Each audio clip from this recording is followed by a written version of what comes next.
Primero entonces de lo que es la semiología del páncreas. En primer lugar, ya saben que los problemas pancreáticos no son tan infrecuentes y ustedes en su práctica médica se van a encontrar que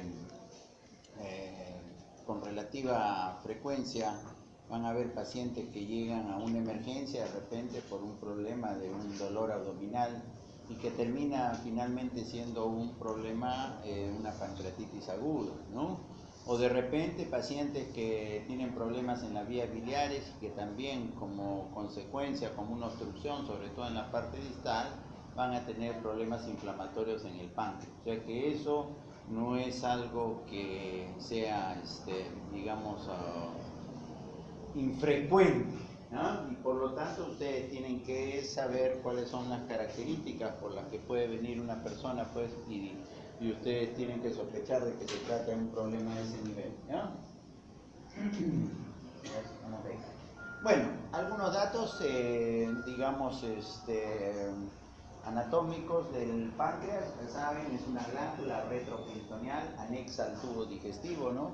Normalmente el páncreas no se palpa, ¿no? Uno no lo puede tocar el páncreas, ¿no? Y muchas veces de las estructuras o la patología abdominal o digestiva, muchas veces nos hacemos o nos valemos básicamente de la historia clínica, ¿no? Porque a veces el examen físico no apoya mucho, ¿no? En algunos casos sí, ¿no? Pero usualmente entonces el páncreas no es una glándula que ustedes la puedan palpar, ¿verdad? En algunas ocasiones, por supuesto que sí. Ocupa sobre todo la zona del epigastrio, ¿no? Y como es lógico, la mayor parte, digamos, sobre todo la cabeza y el cuerpo están en la zona del epigastrio, ¿no? Y por lo tanto, el dolor pancreático va a ser referido fundamentalmente en esa zona, ¿no? Como vamos a ver. Y parte del hipocondrio izquierdo donde está la cola, ¿verdad? Más o menos está proyectado hacia atrás, hasta la primera, segunda vértebra lumbar. Ahí están algunas características del tamaño, del peso, etcétera, etcétera, de esta glándula, ¿no? Algunas cosas adicionales importantes para que ustedes entiendan un poco de la semiología del páncreas, ¿no? Ya saben que la cabeza está rodeada, ¿por qué? Por el duodeno, ¿no? Está rodeado sobre todo por la segunda porción duodenal donde desembocan los dos conductos más importantes del páncreas, que son el conducto de Wilson y el Santorini, ¿no? Por lo tanto, ya saben entonces,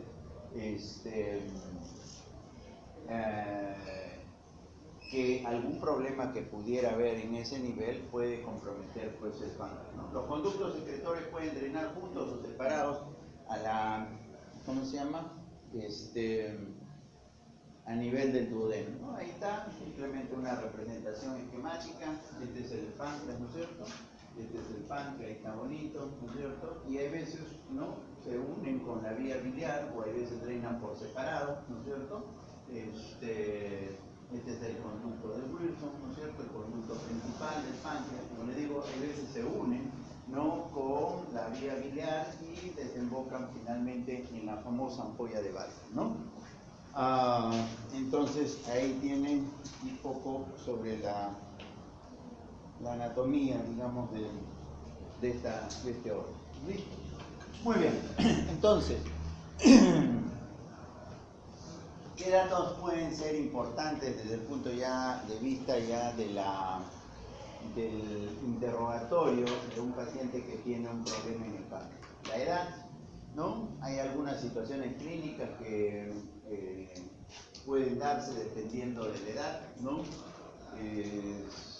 En general, en niños no es tan frecuente la patología a nivel del páncreas, pero existen enfermedades raras, ¿no es cierto?, como la mucoviscidosis, ¿no?, que es una enfermedad que tiene que ver con la secreción fundamentalmente de sodio y que permite la acumulación de secreciones en diferentes órganos, ¿no?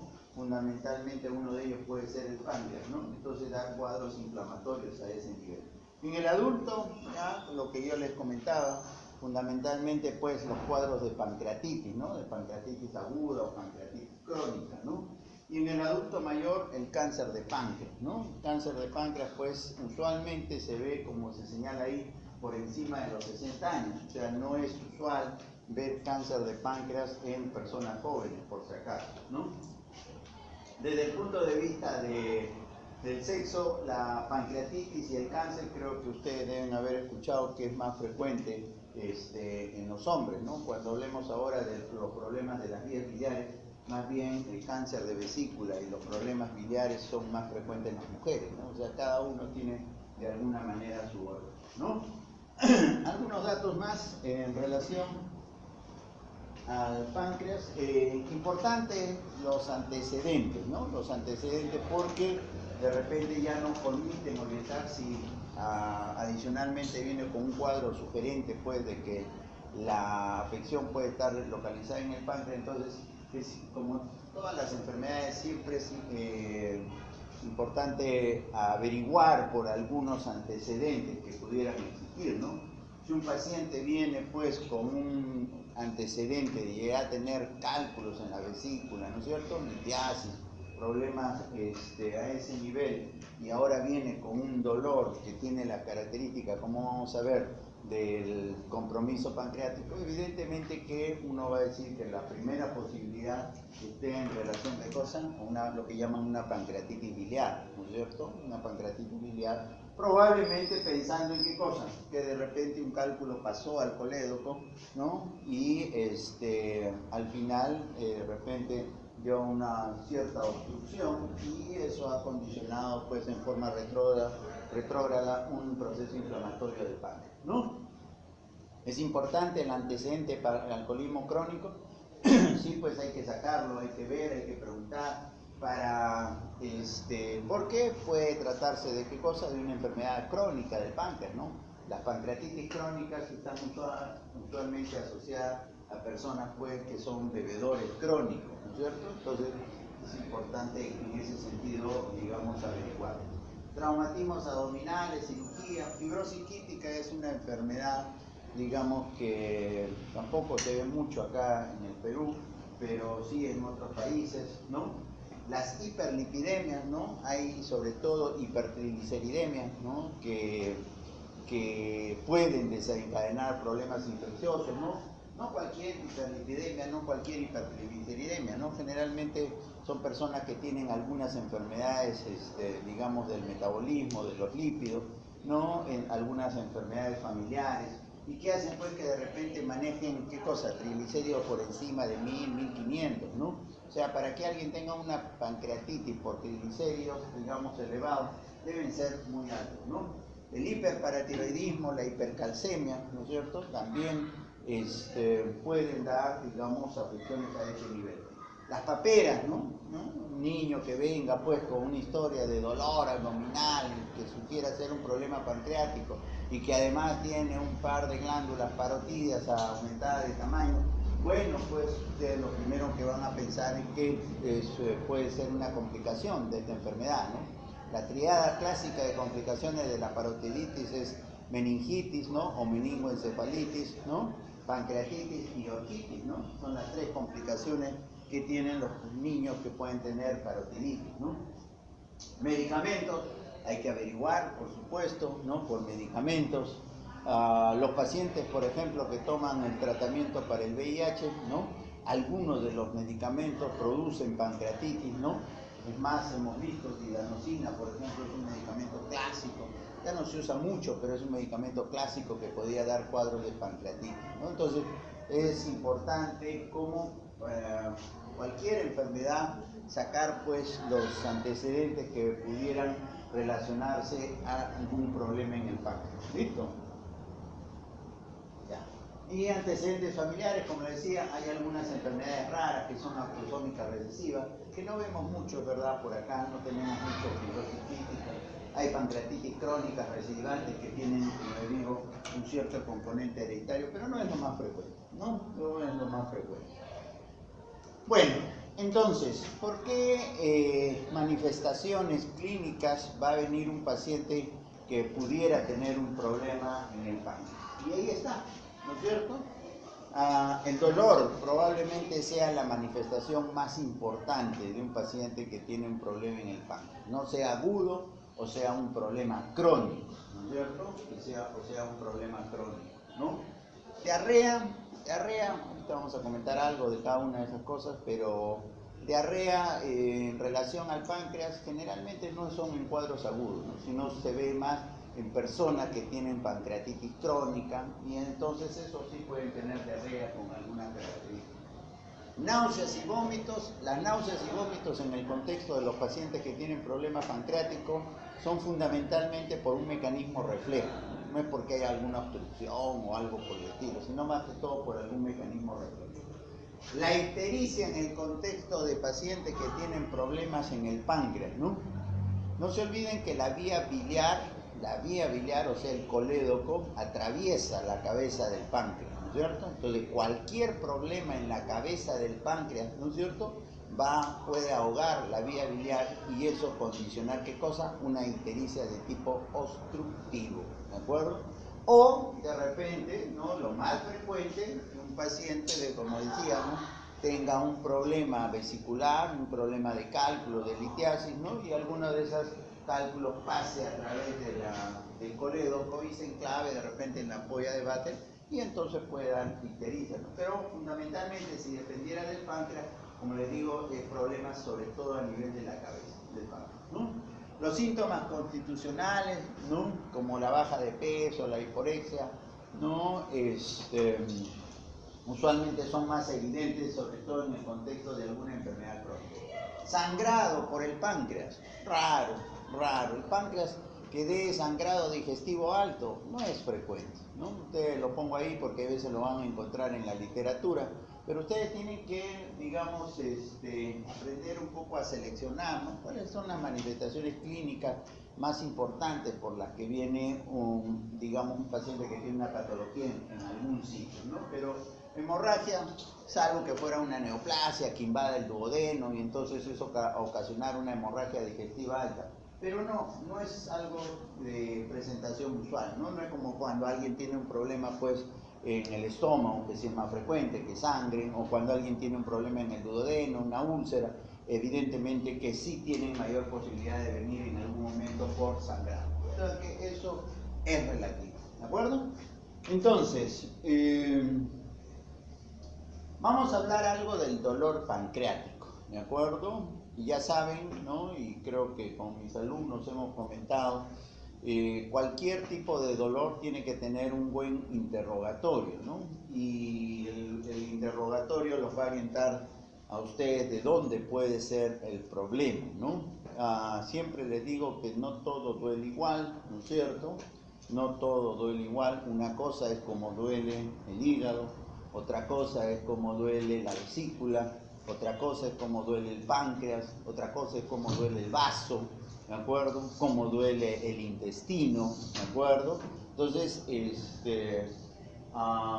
ustedes tienen que, al final del curso, aunque ya se les están pasando como 3 capítulos, creo que todavía no saben interrogar muy bien, pero al final del curso deberían, pues, ustedes saber interrogar para decir, esto me parece que viene de este sitio, esto me parece que es más de acá que de allá, ¿de acuerdo? Entonces, tienen que saber las características de los diferentes tipos de dolor, ¿de acuerdo? Muy bien. Entonces, un paciente que tiene un problema en el páncreas se va a quejar de dolor, ¿no es cierto? Dolor. Y lo primero es la localización del dolor, ¿no es cierto? Y acabamos de decir, ¿dónde está el páncreas? En el epigastrio, ¿no es cierto? O sea, nadie va a venir, no digamos nadie, ¿no? En medicina no hay nada absoluto, ¿no? No hay nada absoluto, todo es relativo, lo único absoluto es que no estudian, eso sí, eso es absoluto, pero en medicina en general no hay nada absoluto, pero es muy difícil, pues, que alguien venga con un dolor pancreático y me refiero a que el dolor está en la región periumbilical o en alguno de los flancos, no es lo usual, ¿de acuerdo? Entonces, si un paciente tiene un problema en el páncreas, lo lógico es que se queje de dolor, ¿dónde? En el epigastrio, ¿de acuerdo? En el epigastrio, o ¿para dónde se va el páncreas? Un poquito para el lado izquierdo, ¿no es cierto? En el epigastrio o un poco hacia el hipocondrio izquierdo, ¿no es cierto? Ese tiene que ser el sitio, no hay más, ¿no es cierto? Es igual cuando alguien tiene un problema en el miocardio, no le va a doler, pues, el hombro, ¿no? O sea, lo usual es que le duela la región retroesternal, ¿no es cierto? Ni siquiera acá, ¿no? Lo usual es acá. Entonces tienen que saber dónde duele. Ya, entonces, ya saben, el páncreas duele en el epigastrio o en el hipocondrio izquierdo. ¿De acuerdo? Muy bien. Ya saben, la segunda, aunque debería ser la tercera, ¿no? En todo dolor, ya saben, las tres primeras preguntas es desde cuándo te duele, dónde te duele y cómo te duele, ¿no es cierto? Esas son las tres primeras preguntas en cualquier tipo de dolor. ¿Cómo es el dolor en el de los pacientes que tienen problemas pancreáticos? O sea, porque cada cosa duele. Si yo me toco acá, alguien puede decir, ¿será el estómago? Puede ser. ¿Será el páncreas? Puede ser. ¿Puede ser la vesícula en el epigastrio? Puede ser, ¿de acuerdo? Porque a veces está tirada. Entonces, depende de ustedes y depende cómo lo enfrenten al paciente para que ustedes digan, me parece que es estómago, me parece que es páncreas. Muy bien, ¿el páncreas cómo duele? El páncreas da un dolor que yo le podría decir puede ser un dolor penetrante, ¿de acuerdo? Es diferente del dolor de vesícula. El dolor de vesícula es cólico, ¿de acuerdo? Es cólico. Es diferente del dolor de ¿qué cosa? De estómago. El dolor de estómago es fundamentalmente, ¿no? Tipo ardor, ¿no es cierto? Entonces, ustedes tienen que preguntar, o sea, ¿qué cosa es lo que sienten? Entonces sienten como una presión, digamos, ¿no? Como algo que le penetra, digamos, inclusive que se va hacia la parte posterior, ¿de acuerdo? Algunos pacientes, ¿no? Inclusive no pueden definir muy bien el dolor cuando ustedes les preguntan, ¿de acuerdo? Porque le dicen, no sé, ¿y cómo te duele? Como ardor, como que si te punzara, como si fuera una puñalada, todos los dolores. No sé, me duele, ¿no es cierto? Pero sienten, o sea, no lo pueden definir muy bien. No es como el de acá, no es como el estómago, ¿de acuerdo? Entonces, pero tiene esas características, ¿no? Entonces, eso es importante que ustedes lo conozcan, ¿no? ¿Para dónde se va el dolor del páncreas? ¿No? La teoría, y ustedes deben haber escuchado, es la clásica irradiación en banda, que se va hacia los dos lados, a los costados, a los hipocondrios y hacia atrás. La verdad, que la gran mayoría de los pacientes que tienen problemas pancreáticos no tienen esa irradiación. La gran mayoría de los pacientes que tienen su pancreatitis, generalmente el dolor es allí, punto, y no tienen una gran irradiación. Pero, en teoría, nos dicen que es el clásico dolor, ¿qué cosa? En banda, en faja. Mentira, nos engañan un montón también, ¿no es cierto? Pero puede existir, ¿no? Es como cuando a alguien le dicen a usted, ¿no? La meningitis tiene, ¿qué cosa? La posición en gatillo de fusil. Mentira, pero en su vida van a ver una meningitis que está así, ¿no? O sea, hay cosas, ¿no? Es igual cuando dicen la posición maometana, por ejemplo, la posición maometana del paciente pancreático, ¿no? Con un dolor en el páncreas. Una sola vez he visto, creo, un paciente con un problema en el páncreas, y ya tengo algunos años enseñando, ¿no? O bueno, trabajando, y una sola vez nomás creo que he visto un chico que de verdad que llamaron de la emergencia, que estaba con un dolor pancreático, lo encontré sentado así hacia adelante, como si fuera una posición maometana, ¿no? Y he visto un montón, pues, pacientes con pancreatitis. O sea, que eso sea frecuente, la posición maometana, pichón, pues, ¿no? ¿no? Eso no quita que pueda haber, Ustedes tienen que aprender, muchachos, lo que es más frecuente, ¿de acuerdo? Las cosas exóticas, como le digo a mis residentes, eso habrá, pero se van a equivocar más si piensan en lo exótico, ¿no? Están mis alumnos, creo que hace un par de meses que había comentaba que hacen un conversatorio, un paciente creo que tenía un derrame pleural, ni me acuerdo, y comienzan a decir cosas exóticas, que un mesotelioma, qué tonterías, y al final ¿qué fue? Una T. ¿Por qué? Porque piensan pues ¿no? Primero tienen que empezar en lo más frecuente, ¿ya? No se olviden, eso no quiere decir que no aprendan pues que hay cosas raras, ¿no? Pero bueno, ya. Entonces, como les digo, por si acaso, el dolor pancreático no es usual que se irradie, así, no es lo usual. Que puede haber, ¿de acuerdo? La intensidad del dolor, bueno, eso puede ser variable, ¿no? Hay pacientes que dicen que el dolor pancreático es uno de los dolores más intensos, ¿de acuerdo? Puede ser comparable. ¿Cuáles son los dolores más intensos? El de la gestante, dicen, nunca voy a gestar, así que nunca creo que tenga ese dolor, ¿no es cierto? Las contracciones uterinas, el dolor del infarto, el dolor del cólico renal, ¿de acuerdo? El dolor del páncreas, dicen que son de los dolores más intensos. Ya, pero todo es relativo, como ustedes saben, ¿no? Pero sí es verdad, hay veces necesita analgesia importante. Muy bien. ¿Qué alivia el dolor? ¿Qué cosas pueden aliviar el dolor del páncreas? ¿O por qué puede desencadenar una pancreatitis? Una pancreatitis puede ser desencadenada ¿por qué? Puede ser desencadenada por licor, ¿de acuerdo? Una pancreatitis, un proceso inflamatorio del páncreas puede ser desencadenado ¿por qué? Por una comida copiosa, abundante, ¿de acuerdo? Entonces se mandan, van a una, no sé, pues, qué cosa, buffet y comen, pero ya no, ya, o una parrillada y comen, pero 50.000 chorizos y de repente, ¿no? Tienen dolor. Generalmente, ¿no? O sea, son las cosas que pueden, digamos, desencadenar, ¿no? Una comida grasa también, igual como los problemas vesiculares, pero bueno, por ahí. Entonces eso pueden desencadenar, digamos, el dolor pancreático, ¿no? Más aún si ya tienen algún problema previo, por supuesto, ¿no? El dolor, en realidad, como yo le decía, que la posición mahometana alivia el dolor, no es usual. En todo caso, tienen que evitar estas cosas, digamos, que pueden ser factores desencadenantes. Y en todo caso, lo que va a aliviar es el dolor va a ser analgésico, no antiespasmódicos, porque el dolor del páncreas no es cólico, ¿de acuerdo? Entonces, no es espasmo.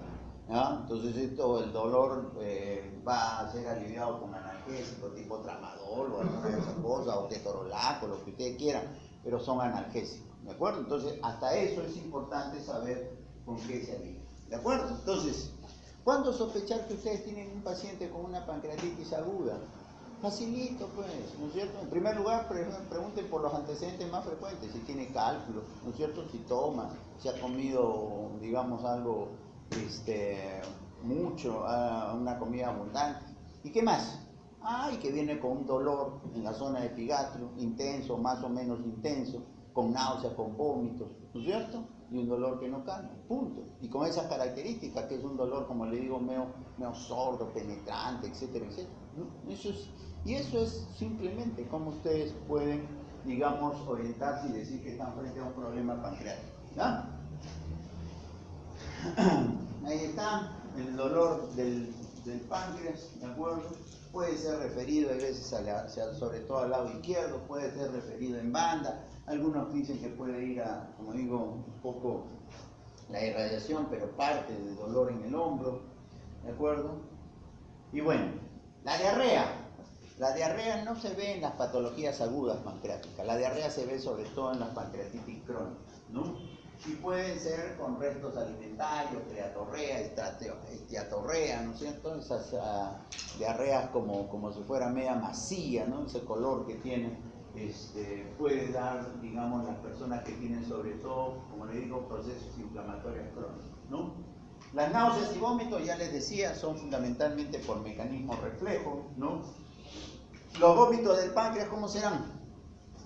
¿De qué aspecto? Que no son en realidad del páncreas, pero vienen de por ahí.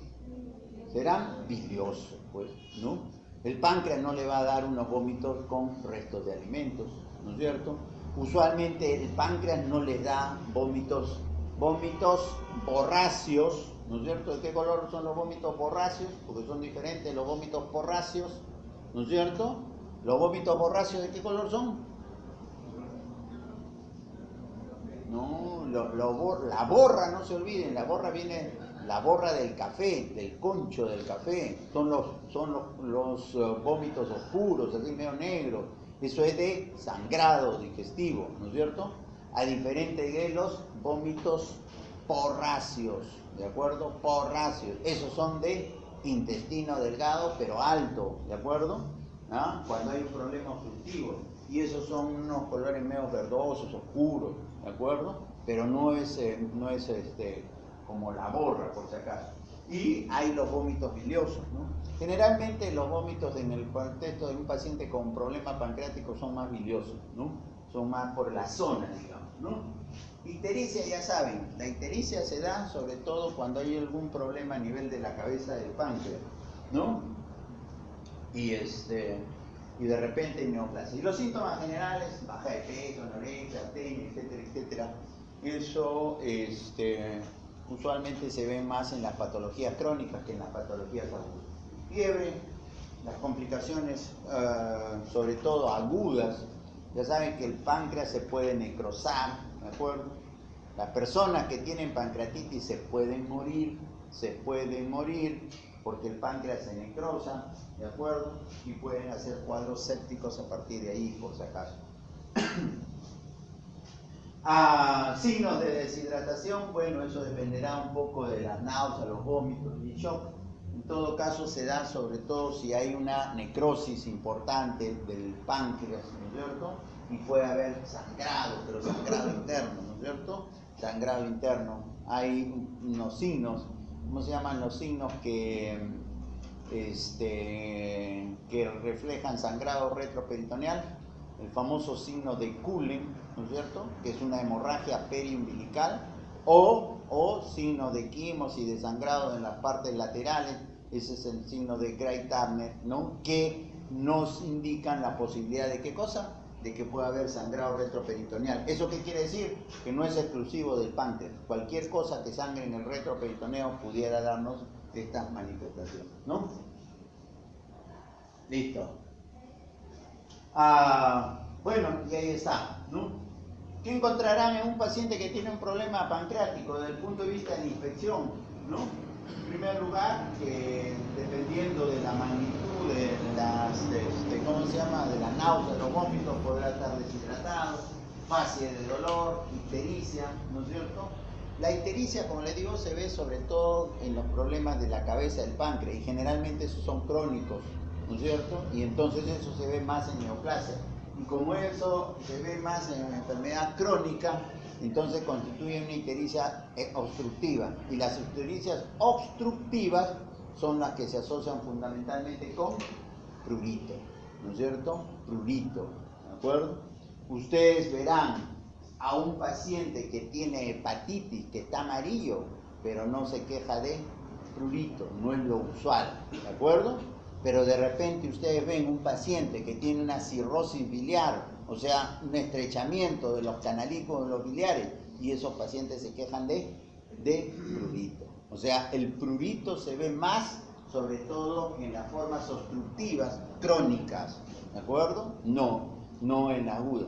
Un detalle tonto que les parece, pero si ustedes sacan que el paciente tiene mucho prurito, planteen que eso es obstructivo, y obstructivo crónico, ¿de acuerdo? Entonces, hay veces pequeños detalles, ¿no es cierto?, nos permiten diferenciar, ¿no es cierto? Como yo le decía a mis alumnos, ¿cómo diferencias un dolor de pleura de un dolor costal? Básicamente tocándolo, ¿no es cierto? Si tú lo tocas y te duele, eso es costilla. Si tú lo tocas y no te duele, y el paciente cada vez que respira, ¿no es cierto?, le duele, eso es pleura, pues, ¿no es cierto? O sea, un detalle tonto les puede ayudar a ustedes a diferenciar uno de otro, ¿no? Esto es lo que les decía, ¿no? El signo de Halter-Cullen y el signo de Gray-Turner. Cullen es una hemorragia periumbilical, ¿no es cierto?, y el otro es en los flancos. Abovedamiento en el epigastrio. Hay veces el páncreas puede crecer tanto que puede ser palpable, por si acaso, en los cuadros agudos, ¿no? O, ya saben, los cuadros agudos pueden dejar los llamados pseudoquistes pancreáticos, ¿no? Y esos pseudoquistes también se pueden palpar, ¿ya? Pero es raro ver un abovedamiento a nivel del epigastrio. Esto de acá, ¿no es cierto?, tromboflebitis migratoria, se ve en las neoplasias de páncreas, ¿no? Pero tampoco no es algo muy frecuente.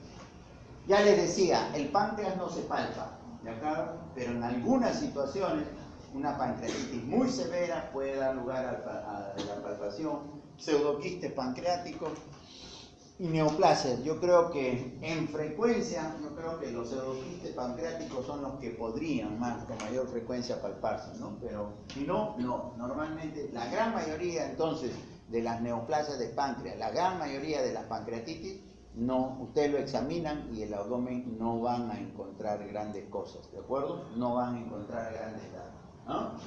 Esta es otra cosa importante, ¿no? Los pacientes con problemas pancreáticos, a pesar de tener un dolor importante, sin embargo, no hay una gran reacción peritoneal, ¿de acuerdo? No hay una contractura muscular de la pared, ¿de acuerdo? No hay resistencia de la pared, ¿no?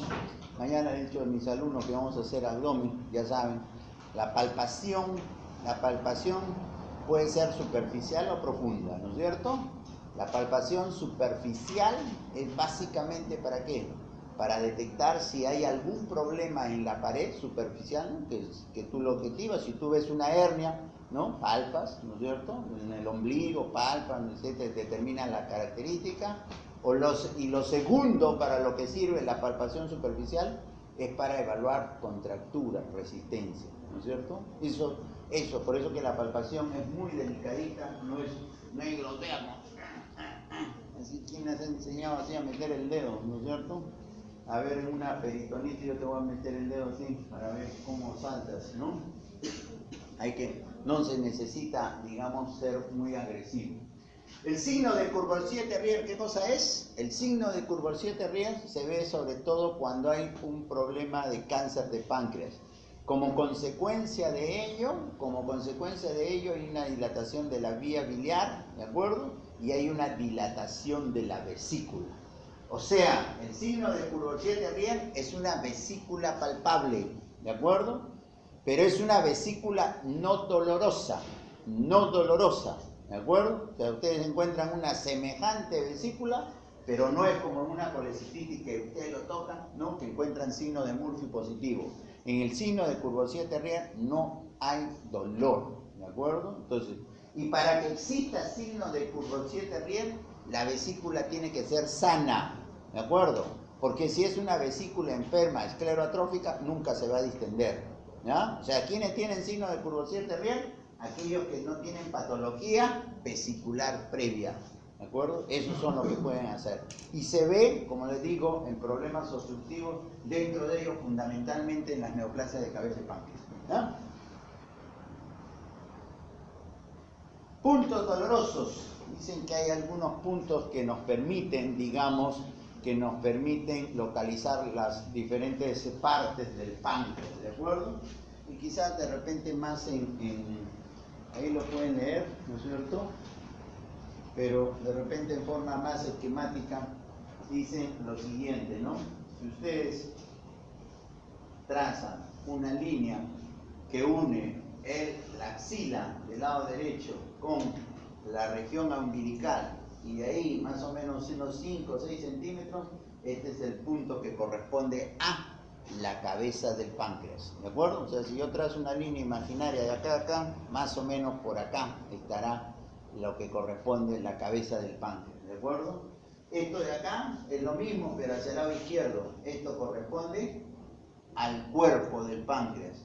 Y en el cruce con el reborde costal, teóricamente es el punto de ¿qué cosa? De la cola del páncreas, ¿de acuerdo? Entonces, esos sitios son los que ustedes pueden, digamos, presionar un poco y que si desencadenan dolor, más su cuadro clínico, por supuesto, decir que de repente el problema es del páncreas, ¿ya?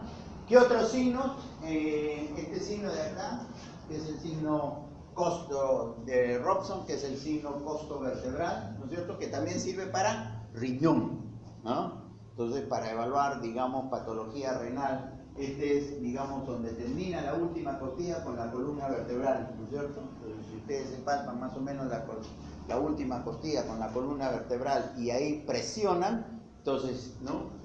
También puede desencadenar dolor si el problema está a nivel del páncreas, ¿ya? Este es el signo de Mallet-Buy, como le digo, ¿no? Para evaluar sobre todo la parte de la cola del páncreas, se le puede poner de costado al paciente como cuando evalúan el vaso, ¿de acuerdo? ¿No? Como cuando evalúan el vaso. Y si hay dolor ahí, ya saben que puede ser corresponder a la cola del páncreas. Bueno, hay más puntos, ¿no? Una de las zonas características es la zona pancreático-coledociana también, ¿no? Una línea imaginaria que pase por el ombligo, ¿no? Con una perpendicular, ¿no? Si ustedes, entre comillas, trazan la bisectriz, la parte interna es la que corresponde a la zona pancreato-coledociana, o sea, el páncreas y el coledo, por si acaso, ¿no? Entonces pueden ustedes. Finalmente, la percusión, matidez desplazable, ascitis, ¿no? Ascitis puede haber, sobre todo en las pancreatitis agudas, no tanto en las pancreatitis crónicas ni en las neoplasias. El cáncer de páncreas rara vez da ascitis, ¿no? Nada ascitis, ¿no? Cuando ustedes vean mucho ascitis y piensen que es, y crean que como primera posibilidad de ser páncreas, no es lo usual. No es lo usual, ¿no? Hay otras neoplasias que pueden dar más ascitis, ¿no? Hay un hilo regional, hay veces, ¿no?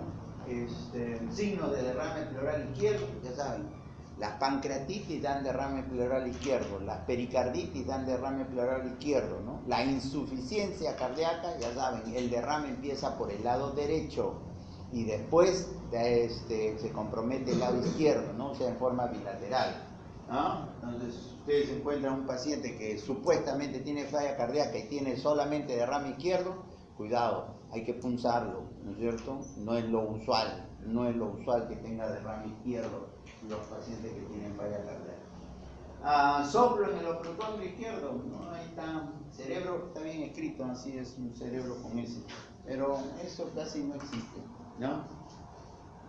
Finalmente, entonces, los pacientes que tienen un problema a nivel pancreático pueden venir por alguno de esos síndromes, simplemente por dolor, ¿no es cierto? Un síndrome doloroso abdominal, síndromes compresivos, o sea, de repente un paciente que viene con una ictericia importante y con una vesícula palpable, ¿no? Un síndrome de Courvoisier-Terrier. Raro, el páncreas tendría que invadir la zona del estómago, o sea, estamos hablando probablemente de una neoplasia para darnos un síndrome pilórico, ¿no? Síndrome de hipertensión portal también no es frecuente, eso más frecuente en todo caso en la patología hepática. Síndrome tumoral, por supuesto, ¿no? Una masa. Síndrome ictérico, acabamos de decir, ¿no? Ya cuando un paciente sobre todo tiene problemas a nivel de la cabeza del páncreas, ¿no? Síndrome de Zollinger-Ellison, ¿no? Es una patología rara, ¿no es cierto? El síndrome de Zollinger-Ellison se debe a ¿qué cosa? A que existe un tumorcito en el páncreas productor ¿de qué? De gastrina, ¿no es cierto? De gastrina. ¿Y eso a qué lleva? A que las personas tengan múltiples úlceras, ¿en dónde? En el estómago, en el duodeno, y como consecuencia de ello, ¿qué cosa? Pueden en estos casos sí tener sangrado, ¿no? Pero es raro, ¿no? Y también se caracteriza por tener diarrea, ¿no? Ese es el Zollinger-Ellison, ¿no? Que hay veces tiene que ver con tumores, digamos, en el páncreas. ¿Listo?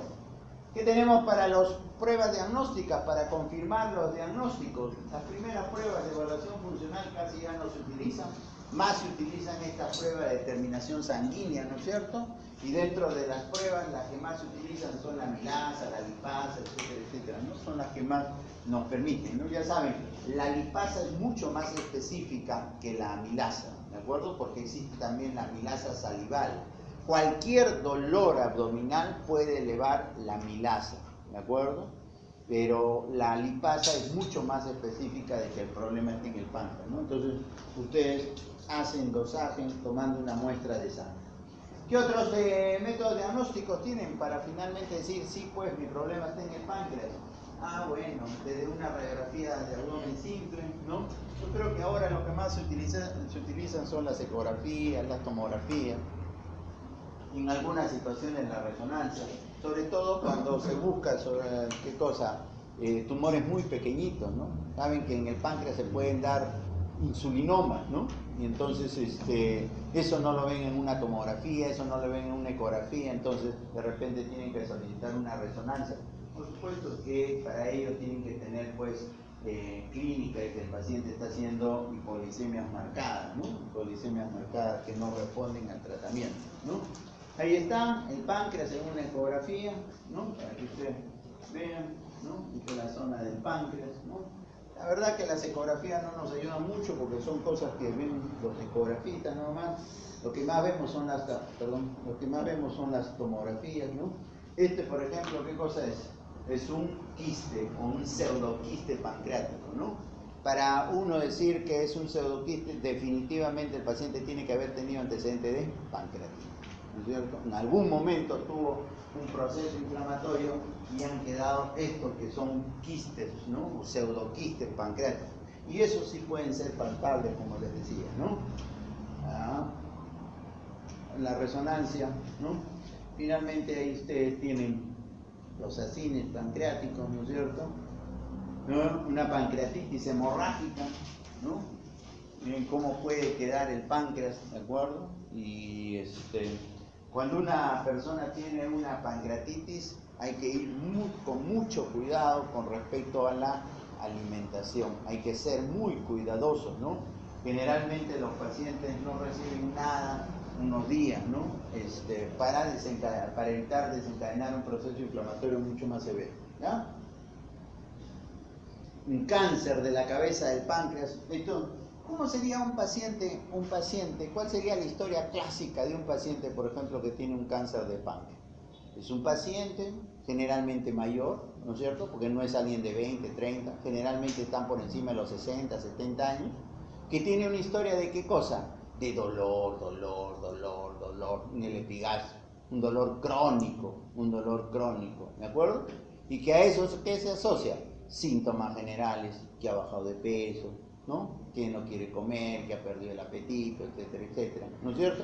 Y que de repente, si es de cabeza de páncreas, al final se les comienza a poner amarillo, Entonces, si alguien tiene una historia de, ¿qué le digo? Pues de 6 meses de tener, ¿no?, el tiempo de enfermedad, ¿no? Y al final de repente vienen porque se pone amarillo, porque ahí sí la gente se preocupa si lo ve amarillo, y tiene esa historia. Yo voy a decir, la primera posibilidad es que sea un cáncer de cabeza de páncreas, ¿no es cierto?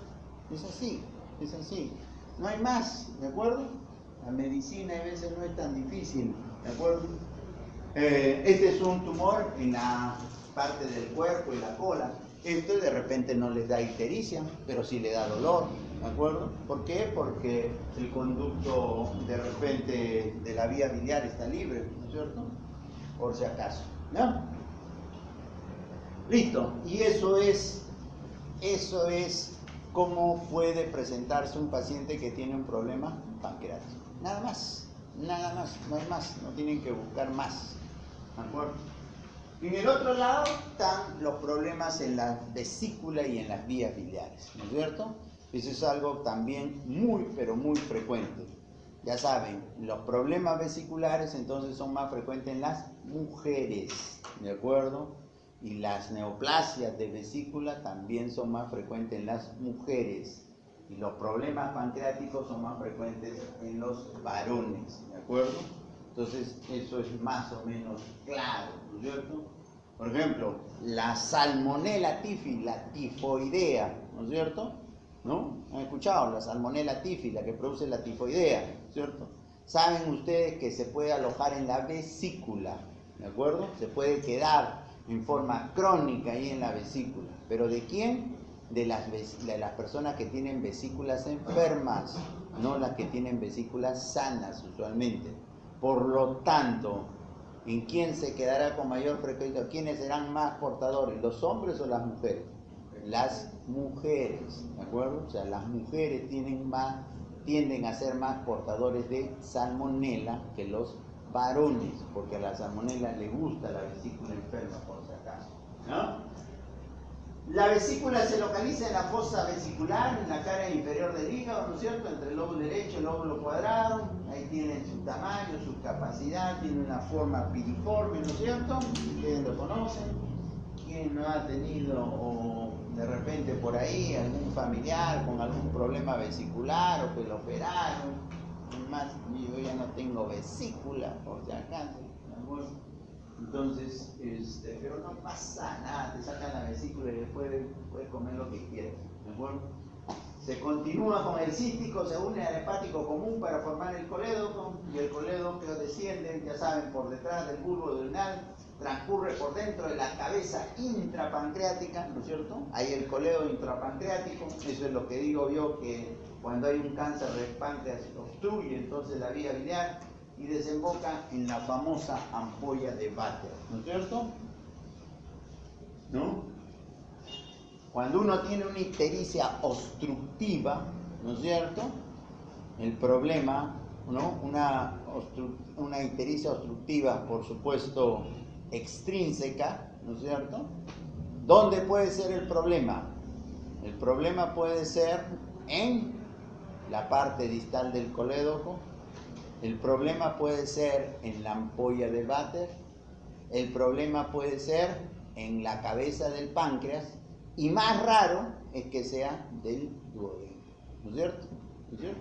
Entonces, más o menos es como ustedes tienen que pensar, ¿no?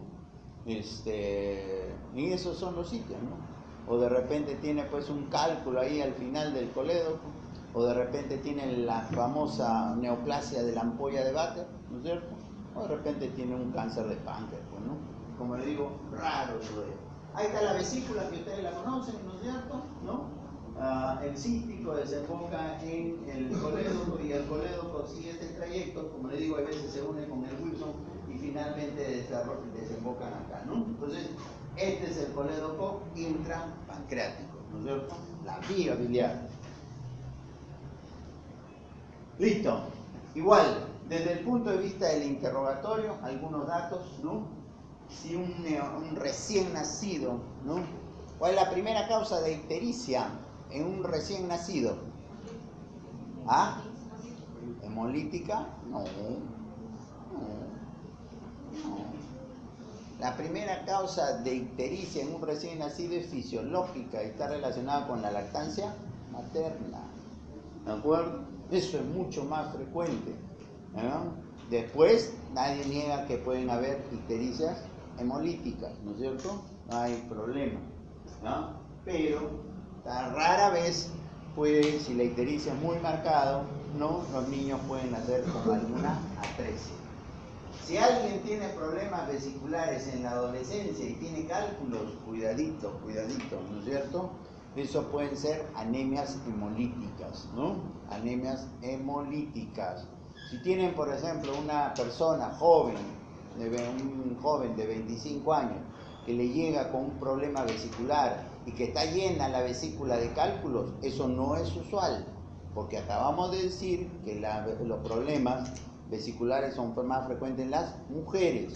Entonces, ¿qué tienen que descartar? Si es un varón con múltiples cálculos, que no tenga algún tipo de hemólisis, ¿de acuerdo? Hemólisis. Y los cálculos serán diferentes. Normalmente los cálculos son de colesterol, ¿de acuerdo? Pero si es un problema hemolítico, los cálculos serán de bilirrubinato, ¿de acuerdo? Es diferente entonces, por si acaso. Entonces, porque un joven con múltiples cálculos hay que descartar anemia hemolítica, esferocitosis, drepanocitosis, lo que ustedes quieran, esas cosas ahí que existen, por si acaso. Adulto con problema vesicular, litiasis, pues, ¿no es cierto? ¿No? Litiasis por frecuencia, ¿no? Adulto mayor con problema vesicular, neoplasias, ¿no es cierto? Ese es más o menos, digamos, un poco la frecuencia, ¿no? Hemos dicho entonces los cálculos y las neoplasias más frecuentes en las mujeres, ¿de acuerdo? Antecedentes personales, acabamos de decir, enfermedades hemolíticas, prótesis cardíaca, hay que averiguar si el paciente no tiene prótesis, ¿no? No tiene una válvula en el corazón. ¿Por qué? Porque las válvulas pueden producir hemólisis. No se olviden, las válvulas pueden producir hemólisis. Si un paciente tiene una anemia hemolítica y tiene de fondo por ejemplo, una válvula protésica a nivel de la aorta, entonces lo primero que hay que pensar es que está hemolizando, que la válvula está destruyendo, ¿de acuerdo? Entonces, enfermedades cardíacas, como decía, la tifoidea, etcétera, etcétera, hay que averiguar por algunos antecedentes personales, ¿no? Siempre es importante los antecedentes, no se olviden, ¿no? Los antecedentes son importantes y los antecedentes se evolucionan, ¿de acuerdo? Cuando ustedes tienen un antecedente de un paciente hipertenso, tienen que por lo menos sacarle unos 10 datos en relación a su hipertensión, no se olviden, ¿de acuerdo? Por lo menos tienen que sacarle, no solamente es cuestión de decir, tiene hace 10 años hipertensión y toma esto, doctor. Eso no es, digamos, sacar buena información sobre la hipertensión del paciente, ¿de acuerdo? Por si acaso. ¿no? Es igual cuando alguien tiene una neoplasia, ¿no? Una neoplasia de colon, hace 3 años tuvo cáncer de colon. Muy bien, pues, ¿qué te interesa saber?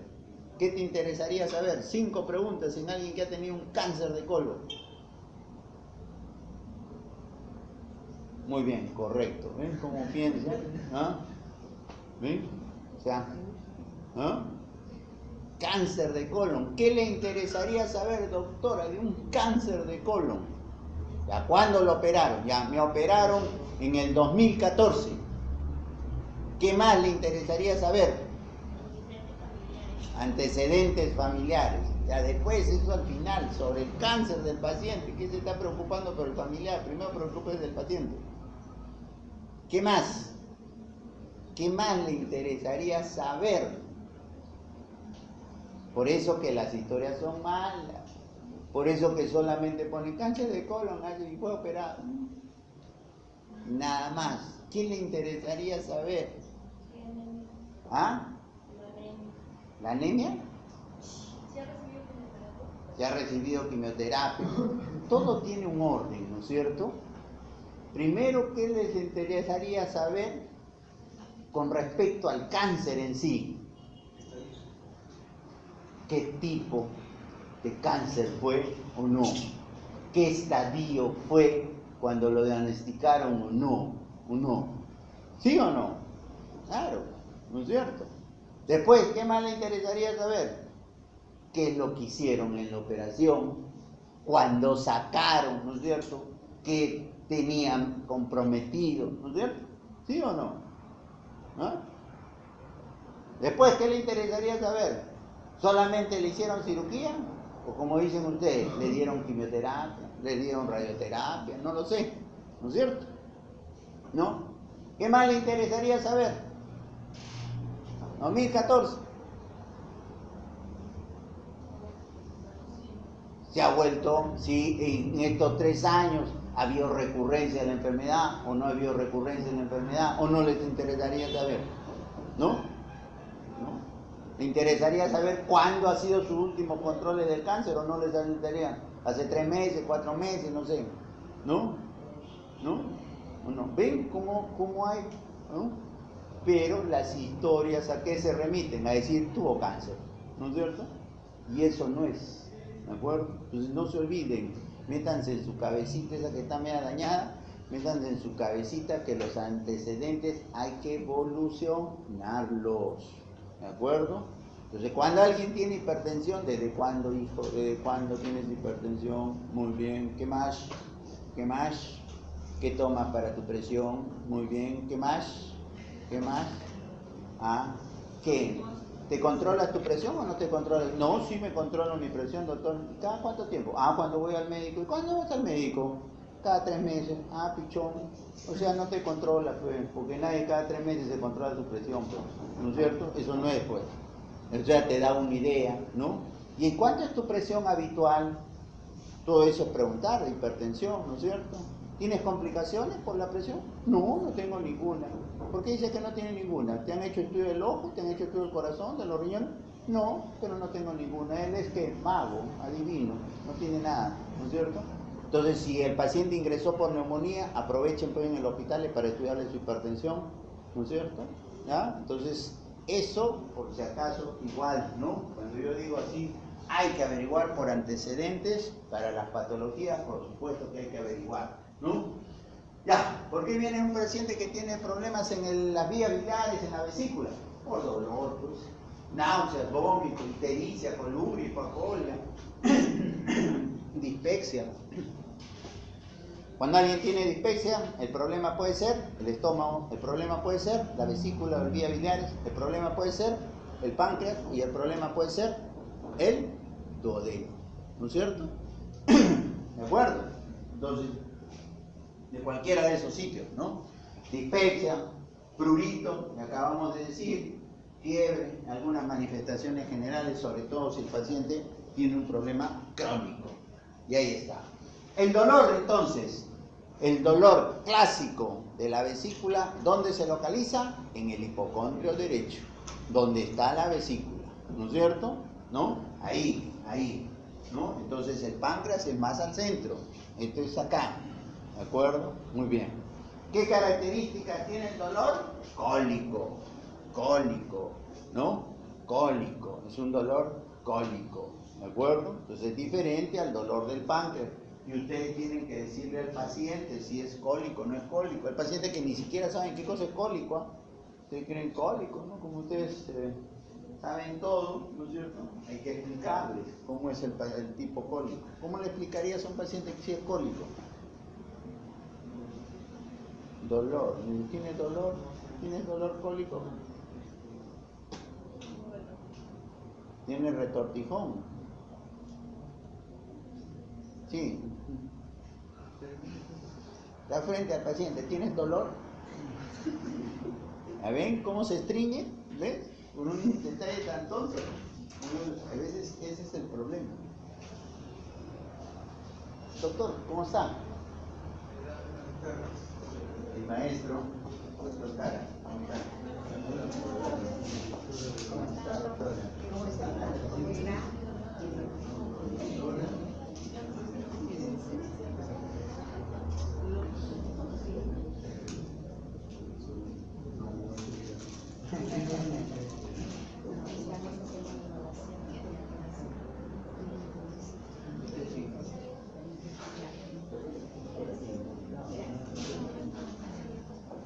bien.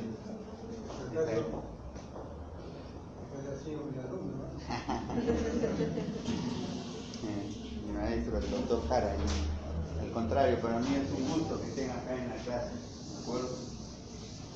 Ya, entonces yo les decía, jóvenes, y hablábamos de los problemas a nivel vesicular. Entonces, el dolor de la vesícula. El dolor de la vesícula es un dolor entonces que se localiza ¿dónde? En el hipocondrio derecho. Estamos hablando de lo clásico, en el hipocondrio derecho. Lo segundo es un dolor tipo cólico, ¿de acuerdo? Entonces, una vez más, el páncreas duele diferente, el hígado duele diferente, porque a mí me duele la zona del hipocondrio derecho, puede ser vesícula o puede ser hígado, ¿de acuerdo? Pero si es cólico, eso no es hígado, eso debe ser vesícula. Muy bien. ¿Tiene irradiación? Sí, tiene irradiación. ¿Cuál es la característica? ¿Cuál es lo clásico en la irradiación del dolor de la vesícula? Generalmente se va hacia la parte posterior y se va hacia la zona del omóplato, ¿de acuerdo?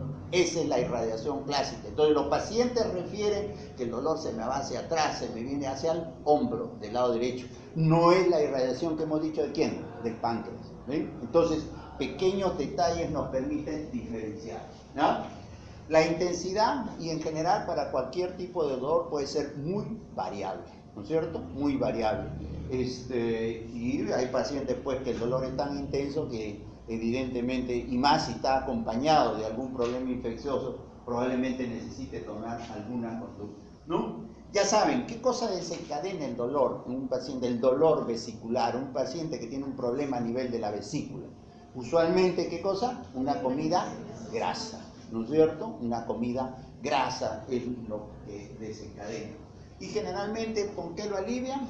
Bueno, pues evitando este tipo de comida o el uso de antiespasmódicos. Acá sí se usa antiespasmódicos, ¿no es cierto?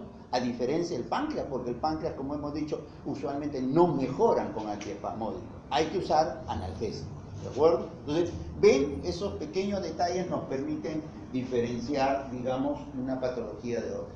Y ahí está lo que ustedes están viendo, lo que más o menos referimos, ¿no? Esta es la zona del dolor vesicular y esta es la irradiación clásica, ¿no? Hacia la parte posterior del hombro del lado derecho. ¿Ah? Las náuseas y vómitos en el contexto de los pacientes que tienen problema vesicular generalmente también son, en la mayoría de las veces, por un mecanismo reflejo, ¿de acuerdo? Un mecanismo reflejo. La ictericia en los pacientes que tienen algún problema en la vesícula. Si fuera solamente limitado a la vesícula, no debería haber ictericia, no es lo usual, ¿no es cierto? Hay veces pueden haber situaciones cuando, por ejemplo, un cálculo se enclava en la parte distal del cístico, en la desembocadura del cístico, ¿no es cierto? Y produce, ¿qué cosa? Una obstrucción, un edema a ese nivel, y eso puede dar ictericia. Eso es lo que se llama el famoso síndrome de Mirice, ¿de acuerdo? Mirice, que no es usual, no es frecuente de ver. Más frecuente de ver es cuando un cálculo, ¿no es cierto?, pasa ¿a dónde? Pasa hacia el colédoco y se queda de repente en la parte distal, ¿no es cierto?, en la parte distal del colédoco, en la desembocadura, en la ampolla de Vater, y eso sí puede dar una ictericia de tipo obstructiva, ¿de acuerdo? Es importante ver, ¿no es cierto?, es importante las ictericias, evaluar las ictericias en el paciente, ¿no? Si alguien me dice, un paciente está amarillo, está hecho un patito, ¿eso parece una ictericia hemolítica? No, ¿de acuerdo? No, porque las ictericias hemolíticas no es usual que den tanta, ¿no? Que el paciente se ponga tan amarillo, ¿no es cierto? Es un amarillo, pero es un amarillo medio pálido, ¿no es cierto? Pero no es que alguien se ponga patito, ¿no es cierto? Si alguien tiene una ictericia y está oscuro, más bien negro, digamos, la coloración de la piel es oscura, ¿eso es qué cosa? ¿De un problema vesicular? No, eso es un problema más bien de una obstrucción crónica de las vías biliares. O sea, es importante mirar, ¿no es cierto?, el tipo de ictericia. Si alguien tiene una ictericia y está en una ictericia pero media verdosa, ¿eso lo da la hepatitis viral? No, no es usual, ¿de acuerdo? Eso lo da más bien de repente, ¿qué cosa? Un paciente que tiene una neoplasia de cabeza de páncreas, que tiene una ictericia crónica. Entonces, es importante valorar, ¿no es cierto?, las características de la ictericia, ¿no? Así como valoramos igual las características de un vómito, igual, en forma idéntica, podemos valorar la ictericia y más o menos predecir frente a qué cosa estamos, ¿no? Entonces, cuando alguien dice una ictericia melánica, una ictericia oscura, entonces yo digo, esto no será de repente un compromiso no de la vesícula, sino de las vías biliares, una cirrosis biliar, digamos, ¿no es cierto? Una estrechez de los conductos de la vía biliar. Entonces, en ese sentido, tienen que valorar ustedes cuál es el tipo de ictericia que tiene el paciente. El prurito, una vez más, generalmente se ven en los procesos crónicos, obstructivos crónicos, ¿de acuerdo? Por eso yo le decía hace un momento, un paciente con hepatitis, rara vez, una hepatitis aguda, ¿no? Ahorita en el servicio tenemos, ¿no? ¿Han visto lo que están rotando ahorita conmigo? Tenemos un paciente con una hepatitis, todavía no tenemos el diagnóstico, pero parece una hepatitis viral. Y su manifestación clínica no ha sido prurito, ¿no es cierto? No es lo usual, ¿eh? Una vez más, en medicina todo es relativo. ¿Hay hepatitis agudas con componente colestásico y dan prurito? Sí. Por ejemplo, la hepatitis C, ¿no? La hepatitis C, ¿no? Que por ahí ya se ven algunos casos de nuestro país, entonces pueden dar un componente colestásico y sí dar un poco de prurito. Pero entonces tengan la idea de que cuando alguien tiene ictericia y tiene prurito, eso más parece un problema colestásico, ¿de acuerdo? Un cierto grado de destrucción. ¿Qué más tenemos entonces en el contexto de los pacientes que tienen problemas en el páncreas? La dispepsia, ¿no? Entonces, no se olviden, la dispepsia no es exclusiva de los problemas vesiculares, ¿no es cierto? La dispepsia puede ser estómago, la dispepsia puede ser páncreas, puede ser duodeno o puede ser, digamos, vesícula y vía biliar. Y hay que saber interrogar al paciente, ¿no es cierto? Porque algunos ni siquiera dicen dispepsia, pero el paciente no entiende ni qué cosa es dispepsia, ¿de acuerdo? Entonces hay que ponerse en el lugar del paciente. ¿Y ustedes qué le dicen?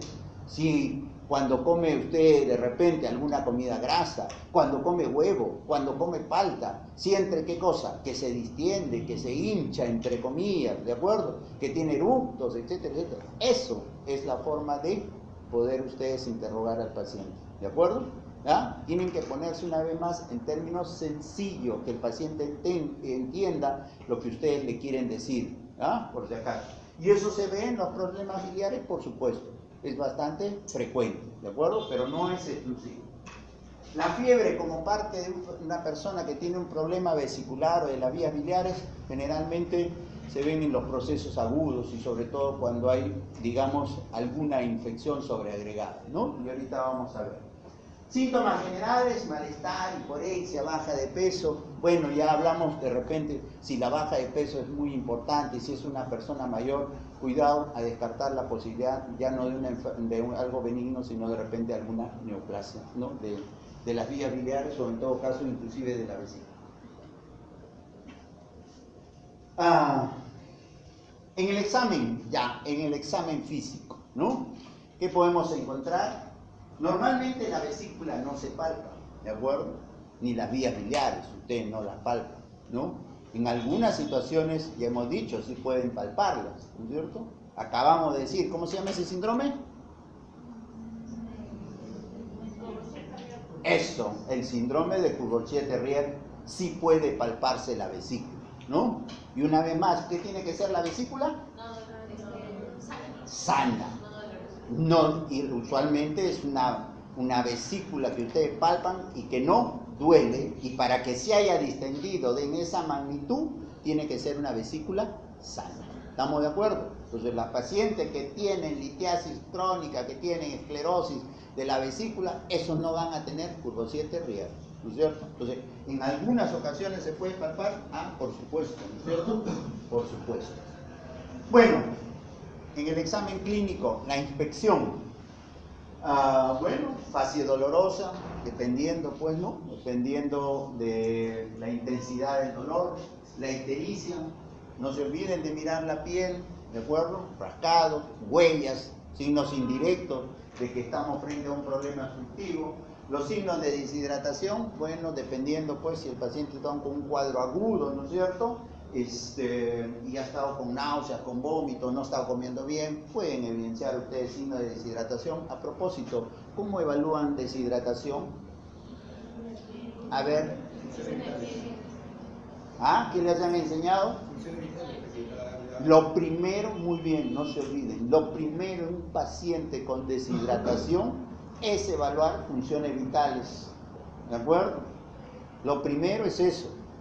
O sea, un paciente que está deshidratado, lógico, debería estar un poco hipotenso, debería estar un poco taquicárdico, debería estar, cosas que no se dan cuenta, hay veces, un poquito taquineico, ¿no es cierto? Y después viene todo, ¿no es cierto? Sus ojos hundidos, su boca seca, ¿no? Etcétera, etcétera, que le han enseñado, ¿verdad?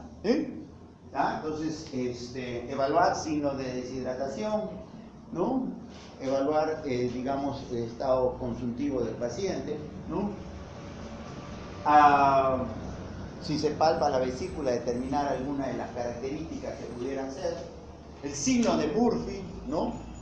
El signo de Murphy en los cuadros agudos, ¿no es cierto? Va a ser positivo. Acabamos de decir el signo de Courvoisier-Terrier. ¿Cómo es el signo de Murphy? ¿Qué es lo que hay que hacer? ¿No es cierto? De repente acá está más, ahí está, este es el clásico signo de Murphy, ¿no es cierto? Entonces, cuando el paciente toma aire, ya saben, desciende ¿qué cosa? El hígado, ¿no es cierto? Desciende la vesícula, ¿no? Cuando el paciente inspira, ¿no es cierto? Desciende. Y entonces ustedes en la zona del hipocondrio derecho van al alcance, ¿no es cierto?, de la vesícula. Y el paciente se le va a quedar en la mitad porque le va a decir, ¿no es cierto? Probablemente, ¿no? Entonces, sumado a todo el cuadro clínico, ustedes pueden decir, eso corresponde a un signo de Murphy positivo. ¿De acuerdo? Es una de las cosas características, ¿no? Finalmente, ¿por qué síndromes puede venir un paciente que tiene un problema en la vesícula y en las vías biliares? Por un cuadro doloroso abdominal, ¿no es cierto? Un cuadro de dolor abdominal. Puede venir por un síndrome ictérico obstructivo, acabamos de decir, ¿no? Un problema de repente de una litiasis. Por un síndrome tumoral, una masa palpable. ¿Cuál sería la historia clínica clásica de un paciente, por ejemplo, de alguien que tiene una neoplasia de vesícula? Generalmente es un adulto mayor, ¿hombre o mujer? Mujer, porque la neoplasia de vesícula es más frecuente en mujer, con historia crónica de dolor. ¿Dónde va a ser el dolor? En el hipocondrio derecho, ¿no es cierto? Y de repente lo que van a tener, ¿no? Dependiendo, porque sí, los cánceres de vesícula logran palparse la vesícula, ¿no es cierto? ¿ya? Y eso lo diferencia, por ejemplo, como hemos dicho, del páncreas, ¿no es cierto? Muy bien, síndrome tumoral, síndrome febril, dependiendo, como le digo, si hay un cuadro infeccioso. Digamos que desde el punto de vista vesicular hay tres cosas clásicas que pueden ustedes tener en cuenta, ¿de acuerdo? Una cosa es el cólico biliar. El cólico biliar es un paciente que tiene solamente dolor con las características que hemos señalado. En hipocondrio derecho, ¿de acuerdo? Cólico, con la irradiación hacia atrás, hacia arriba, ¿de acuerdo? Hacia el hombro derecho. Cuando planteamos la posibilidad de que ese paciente tenga una colecistitis aguda, cuando tiene esas características el dolor, pero además se acompaña de repente de un cuadro febril, y si le hacemos un análisis de sangre, de repente encontramos ¿qué cosa? Un hemograma con aumento de leucocitos y de repente con desviación izquierda. O sea, si yo tengo una historia de esta, de que parece vesícula con fiebre y leucocitosis, estamos frente a un paciente que de repente está en una colecistitis aguda. ¿Qué es lo que hay que hacer? Por supuesto, en toda colecistitis aguda, tomarle muestra de sangre, siempre para cultivos, y probablemente ponerles antibióticos, ¿no? Y ver si es o no, en qué momento podría ser de necesidad quirúrgica, en qué momento podría operar. Y la otra forma, que es muy frecuente, con la que puedan venir, son los cuadros de colangitis. Y aquí es donde se describe la clásica triada de Charcot, ¿de acuerdo? Entonces, en este caso, ¿qué tenemos? Las mismas características del dolor, pero un paciente que está con fiebre e ictericia, ¿no es cierto? Y probablemente también en las colangitis vamos a encontrar ¿qué cosa? ¿Qué cosa? Leucocitosis, ¿no es cierto? Porque hay un problema infeccioso de por medio. Entonces, ¿en qué se diferencia la colangitis de la colecistitis nada más? Se diferencia en la ictericia, ¿no es cierto? Entonces, esta es la famosa triada de Charcot, ¿de acuerdo? Entonces, los pacientes vienen como cólico vesicular, como colecistitis o como colangitis, lo más frecuente, ¿de acuerdo? Lo más frecuente, ¿no? Yo creo que si ustedes fijan eso, van a tener una idea de, digamos, la gran mayoría de los pacientes que tienen problemas a nivel vesicular. Síndrome de obstrucción crónica, entonces no se olviden prurito, un dato, ¿no?, importante, prurito, por ejemplo, ¿no? Cambios en la coloración de la piel, ¿no? Sobre todo en esos problemas obstructivos crónicos como son las cirrosis biliar primarias, ¿de acuerdo? O algunas secundarias que son a enfermedades autoinmunes, los pacientes pueden tomar una coloración medio oscura, ¿no? Entonces, no se olviden de ese dato del prurito, por ejemplo. Finalmente, para ir terminando, ¿qué tenemos para evaluación de la patología de las vías biliares, de las vesículas, ¿no? Hay muchas que de repente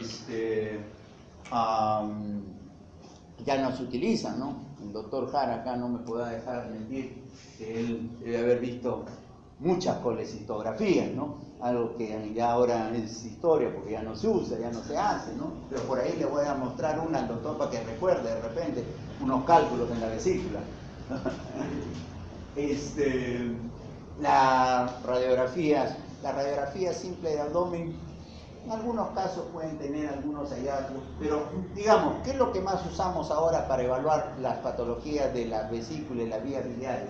Usamos la ecografía, ¿no es cierto?, que es con la tomografía abdominal, en algunos casos, yo diría que no tanto, pero la resonancia, pero básicamente estas dos, y haremos algunos estudios sobre todo para manejo y para, digamos, hay veces también diagnósticos como son estos procedimientos invasivos, ¿no? Vamos a ver, esto ya no es la parte, digamos, esta es la parte complementaria para que ustedes tengan una idea general. Acá está una colecistografía oral, donde ustedes miren, ven todo esto que corresponden a cálculos, una vesícula distendida con cálculos, ¿de acuerdo? Con cálculos, ¿de acuerdo? Colecistografía oral. Esto es un procedimiento que se llama la colangiotransparentohepática, ¿de acuerdo? ¿En qué consiste? En introducir una agujita Shiva, ¿De acuerdo? Por supuesto que el paciente tiene que tener, ¿qué cosa? Las vías biliares dilatadas, ¿no es cierto? Entonces se canaliza una vía biliar y por ahí se inyecta la sustancia de contraste. Y en este caso lo que está revelando, ¿qué cosa es? Un calculito. ¿En dónde? En la parte distal del coledo. Es un procedimiento que se hace, sobre todo, como les digo, en pacientes que tienen vías biliares dilatadas, ¿no? Esto es lo que en algún momento dicen el famoso signo de lápiz, ¿no es cierto? Que termina así, parece una punta de lápiz, ¿no? Que algunos lo han asociado de repente a algunos tipos de neoplasias, ¿de acuerdo? Neoplasias, ¿de acuerdo? ¿Qué más tenemos por acá?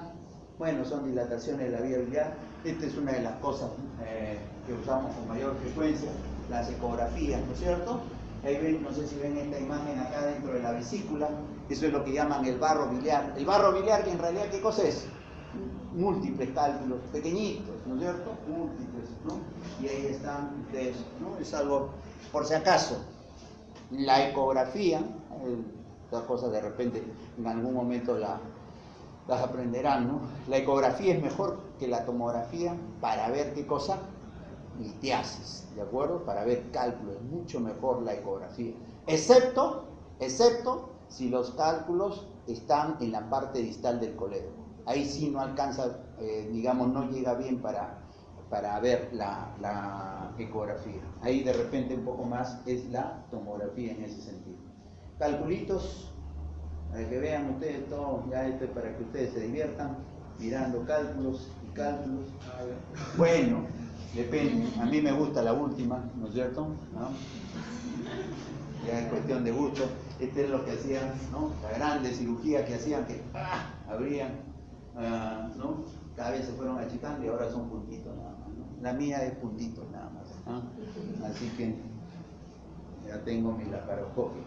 Miren, cálculos ahí, para que ustedes vean la cantidad de cálculos. Entonces, si es un joven que tiene esto, ¿qué hay que buscar? Varón de 20 años con múltiples cálculos, ¿qué hay que buscar? ¿Qué hay que buscar? Anemia hemolítica. Cuidadito, no se olviden. Anemia hemolítica. No es usual que los varones hagan tanta litiasis, más si es un joven. Si es un joven, entonces, ¿qué cálculos serán? ¿De qué? De bilirrubinato, no los clásicos cálculos de colesterol, ¿de acuerdo? Entonces, joven, varón, ojo, con múltiples litiasis, hay que descartar alguna anemia hemolítica, esferocitosis, como le he dicho, ¿no? Todas las que pueden producir, digamos, problemas. Un cáncer de vesícula, ahí está, miren, hay neoplasia de vesícula y creo que ahí terminamos. Ahí está. Listo. ¿De acuerdo? Esto es vías biliares. Vamos a ver el páncreas. Vamos a hacer la...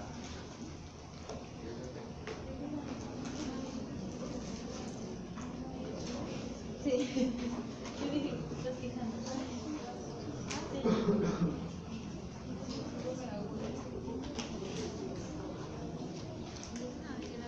Muy bien. ¿Alguna pregunta? ¿Alguna pregunta? ¿Alguna cosa que hayan en su práctica tenido, que hayan visto algún paciente? ¿Alguna duda que tengan en relación a lo que hemos conversado? ¿Han visto pacientes con problemas vesiculares de las vías biliares? ¿Sí? ¿Sí? ¿Qué han visto? Litiasis. ¿Ah? ¿Y cómo era la historia clínica? ¿Ya? Solamente eran cálculos en vesícula, no tenían en coledo, o también. Vesícula nada más. Muy bien. ¿Han visto pancreatitis? ¿Sí? ¿Por ahí? Y van a ver ustedes la historia que hemos contado, esa es la historia, ¿no es cierto? No hay, y es lo más frecuente que ustedes van a poder observar. ¿Alguna pregunta? ¿Algo? Nada. Muy bien, entonces vamos a hacer esta clase también abdomen agudo. Abdomen agudo, ¿de acuerdo? Abdomen agudo. Es un cuadro abdominal de presentación brusca, como ustedes ven, caracterizado por un conjunto de signos y síntomas generalmente alarmantes, provocados por etiología diversa, que exige adoptar decisiones urgentes, tanto diagnósticos como terapéuticas. Muy bien. Cuando ustedes tienen un paciente y dicen, estamos frente a un paciente con abdomen agudo, como se señala acá en la definición, hay que decidir qué cosa. Si estamos frente a un paciente que solamente requiere manejo médico o un paciente que es de necesidad quirúrgica. ¿De acuerdo? Entonces, tenemos que decidir, ¿no? Hay veces hay dudas, ¿no es cierto? Algunos dicen, dependiendo, ante la duda, de repente mirar, explorar. Algunos dicen, si lo vas a seguir muy de cerca, cada 2 horas, cada 4 horas, etcétera, etcétera, ¿no? Mejor lo observamos, ¿de acuerdo? Ya, pero siempre ante la duda, ¿ya? Pudiera de repente uno tener la necesidad de ingresar a mirar. Listo. El abdomen agudo puede, desde el punto de vista de la etiología, puede clasificarse, como ustedes ven, en inflamatorio, obstructivo, hemorrágico, ¿no? La gran mayoría de los cuadros de abdomen agudo son, ustedes ven, de origen inflamatorio, ¿no? Y ahí tenemos los más comunes, ¿no? Lo que hemos señalado hace un momento, ¿no? Colecistitis, apendicitis, diverticulitis, ¿no es cierto? ¿No? Pancreatitis, todo eso, ¿no? Algunos serán médicos y algunos serán quirúrgicos en el momento, ¿no es cierto? ¿No? Una colecistitis, usualmente, ¿no? Al comienzo solamente es de manejo médico, con antibióticos, como dicen algunos, hay que apagar el cuadro primero, ¿de acuerdo? Porque entrar a operar, por ejemplo, una vesícula inflamada, todos esos tejidos, puede haber más complicaciones, ¿no? Salvo pues que el paciente esté muy tóxico, séptico, y en todo caso ya, bueno, la cosa cambia, ¿cierto? Entonces, la apendicitis, ¿no? Bueno, pues eso siempre es quirúrgica, no cabe duda, ¿no es cierto? Las diverticulitis, la gran mayoría son de manejo médico, ¿no? Algunas se complican, por supuesto, porque pueden perforarse, ¿no? ¿En quién sospecharán que tenga una diverticulitis? ¿Cuál sería la historia clásica de un paciente con una diverticulitis? ¿Mayor? ¿De mediana edad? Mayor, ¿no es cierto? Mayor, muy bien. ¿Que le duele dónde? Usualmente en los flancos, en la fosa, ¿no es cierto? ¿No? En el flanco, sobre todo más en el izquierdo, ¿no? Porque generalmente los divertículos más son del colon, del lado izquierdo, del colon descendente, ¿no es cierto? Entonces, generalmente más en esa zona, ¿no es cierto?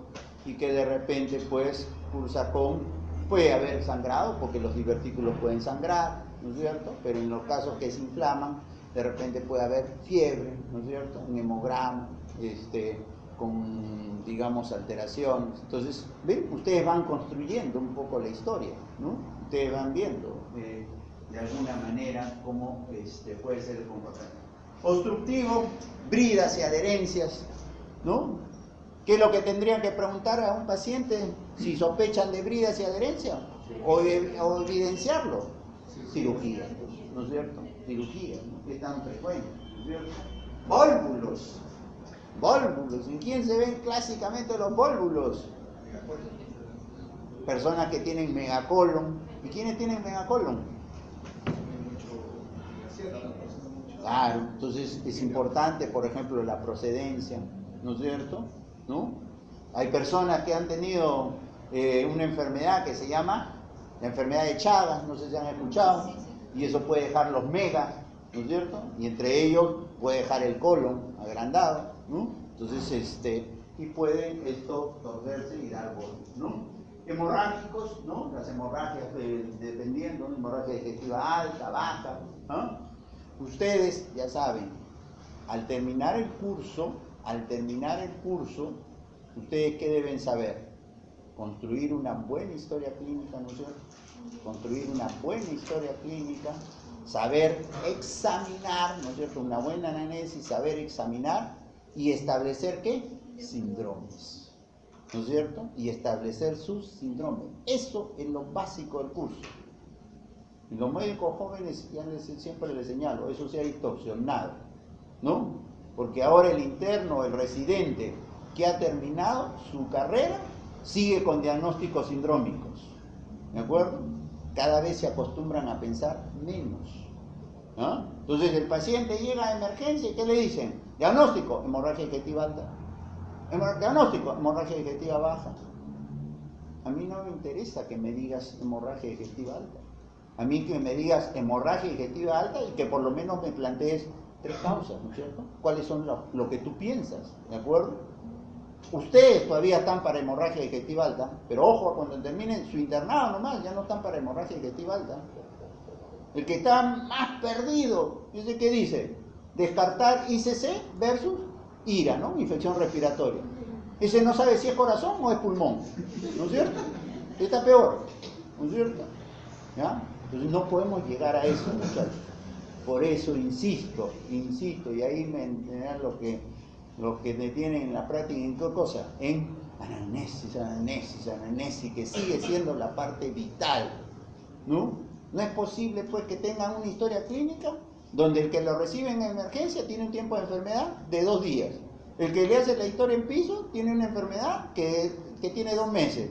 Y el que presenta el caso clínico para que todos lo discutan, dice que tiene 2 años de enfermedad.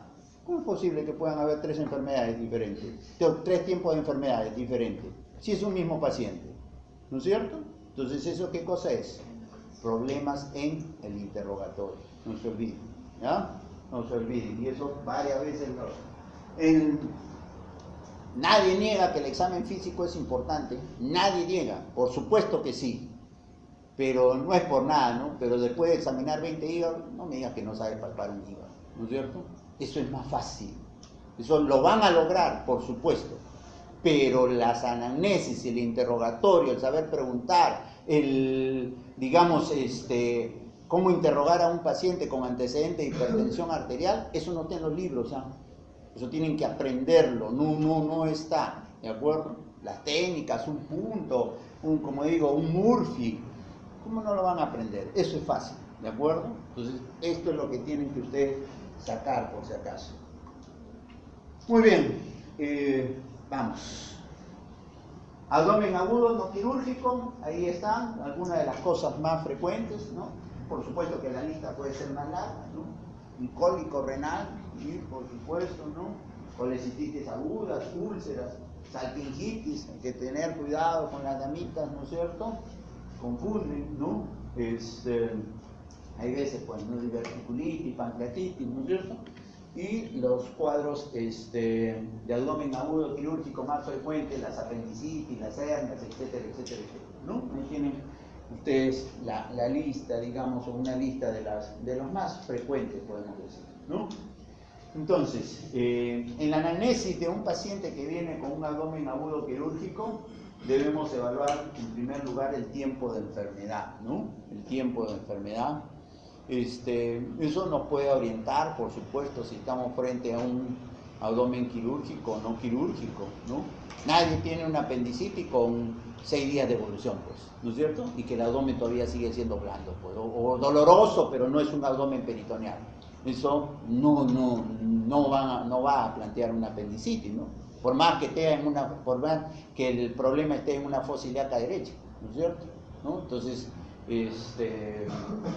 digamos que no debería ser, ¿no? Entonces es importante determinar, evaluar las características del dolor, evaluar los síntomas asociados, evaluar los antecedentes, como digo, ¿no?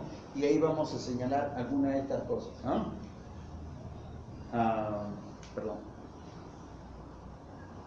¿No?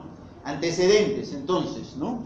Que hay que buscarlos, ¿no? Dependiendo de dónde es el dolor, ¿no? El antecedente de úlcera, ¿no? Entonces preguntar si ha tenido, pues, ¿no? Algún problema a nivel del estómago, le han diagnosticado úlcera péptica, ¿no es cierto? Le han hecho endoscopía en algún momento y le dijeron que tenía úlcera, averiguar por el antecedente de problemas vesiculares, ¿no es cierto? De cálculos, pues, ¿no? Si alguien tiene historia de cálculos y viene con un dolor, pues, no sé, en flanco, ¿no es cierto? O sea, lo más probable es que sea un nuevo episodio de cólico renal, ¿no es cierto? Entonces, por eso que es importante, digamos, averiguar todo eso, ¿no? El antecedente de ya tener ya tener diagnóstico, de repente ya le hicieron una colonoscopía y le encontraron, digamos, divertículos, el antecedente de cirrosis hepática. No se olviden que los pacientes con cirrosis hepática pueden hacer ascitis, y si hacen ascitis, la ascitis se puede infectar, ¿no es cierto? Y entonces pueden dar un cuadro peritoneal, pero es un peritoneal de repente de origen médico nada más, ¿no es cierto? No plantear la posibilidad de que sea infectado la ascitis, ¿no? Cirugía previa, ya saben, enfermedad inflamatoria, quistes de ovario, todo hay que, ante un abdomen agudo, hay que hacer, digamos, hay que indagar sobre antecedentes. La manifestación fundamental de un abdomen agudo es el dolor, ¿no es cierto? El dolor abdominal, ¿no? Y todo el resto son manifestaciones asociadas, ¿no es cierto? Son manifestaciones asociadas, náuseas, vómitos, diarrea, estreñimiento, digamos, la característica fundamental es del dolor, ¿no es cierto? Entonces, para determinar, digamos, de dónde puede provenir el cuadro, evidentemente que ustedes tienen, ¿qué cosa? Que lo primero que decir es dónde te está doliendo, pues, ¿no? Una vez más, ¿cuáles son las 3 preguntas en todo paciente con dolor? Las 3 primeras preguntas: ¿desde cuándo te duele? ¿Dónde te duele? ¿Y cómo te duele? Esas son las 3 primeras preguntas en todo paciente con dolor. Las 3 últimas son ¿qué te agrava? ¿Qué te alivia? Y en el medio están ya, si quieren, la intensidad, la irradiación, la evolución, etcétera, etcétera. Pero lo primero que tienes que preguntar al paciente, le duela donde le duela, ¿no es cierto? ¿No? Cuando le dice, me duele la cabeza, ¿así? Muy bien, ¿te duele toda la cabeza o te duele parte de la cabeza? ¿Te duele la región occipital? ¿Te duele la región frontal? Si alguien viene con un dolor frontal de repente y secreción nasal, yo digo es una sinusitis, ¿no? Si es un paciente que tiene antecedente de hipertensión y viene con un dolor occipital medio pesadez, yo digo eso parece, no estará bien, ¿te has medido tu presión o no te has medido tu presión? ¿No es cierto? Entonces tienen que determinar entonces dónde es el dolor. Y otra cosa, eso es un error, y de ahora le digo, un error, cuando el paciente agarra y le dice a usted, tengo dolor, me duele el abdomen, ¿dónde te duele? Y está toda tapada la paciente, está en la cama y me duele acá. No. Discúlpeme, ¿sabe qué? Se me destapa bien, la destapan hasta abajo mirando la región inguinal, no se olviden de las regiones inguinales, la descubren bien hasta acá, por supuesto, con el debido pudor, si es damita, la descubren bien, con el debido respeto, ¿y qué le dicen? Ahora sí, que ya está bien descubierta, señálame con un dedito dónde es el dolor, ¿de acuerdo? Y eso es para cualquier sitio del organismo, por favor, que le señalen bien dónde duele, porque me dicen, duele acá, cuando ustedes la descubren, dicen, uy, le está doliendo más abajo, ¿no es cierto? ¿De acuerdo? Entonces tienen que descubrir bien. Y bueno, esto es, digamos, la localización por cuadrantes, ¿no? Pero puede ser por flancos, y ya usted lo va orientando de dónde podría ser el problema, ¿de acuerdo? Entonces, lo primero es tratar de identificar de dónde parte, ¿no? De repente en qué cuadrante para ir analizando. Ya saben, la pancreatitis crónica, y entonces eso sí pueden tener diarrea con alguna característica. Náuseas y vómitos. Las náuseas y vómitos en el contexto de los pacientes que tienen problemas pancreáticos son fundamentalmente por un mecanismo reflejo. No es porque haya alguna obstrucción o algo por el estilo, sino más que todo por algún mecanismo reflejo. La ictericia en el contexto de pacientes que tienen problemas en el páncreas, ¿no?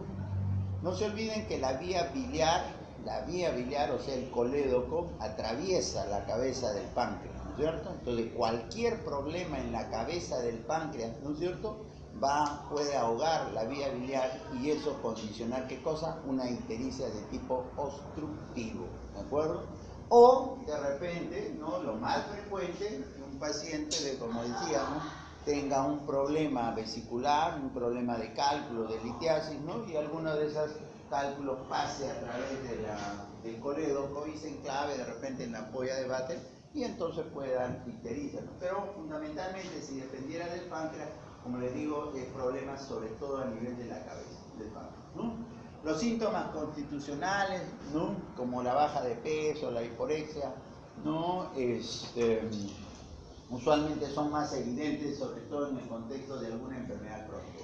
Sangrado por el páncreas, raro, raro. El páncreas que dé sangrado digestivo alto no es frecuente, ¿no? Ustedes lo pongo ahí porque a veces lo van a encontrar en la literatura, pero ustedes tienen que, digamos, aprender un poco a seleccionar, ¿no? ¿Cuáles son las manifestaciones clínicas más importantes por las que viene un paciente que tiene una patología en algún sitio, ¿no? Pero hemorragia, salvo que fuera una neoplasia que invada el duodeno y entonces eso ocasionar una hemorragia digestiva alta. Pero no es algo de presentación usual, ¿no? No es como cuando alguien tiene un problema, pues, en el estómago, que sí es más frecuente, que sangren, o cuando alguien tiene un problema en el duodeno, una úlcera, evidentemente que sí tienen mayor posibilidad de venir en algún momento por sangrado. Entonces, que eso es relativo, ¿de acuerdo?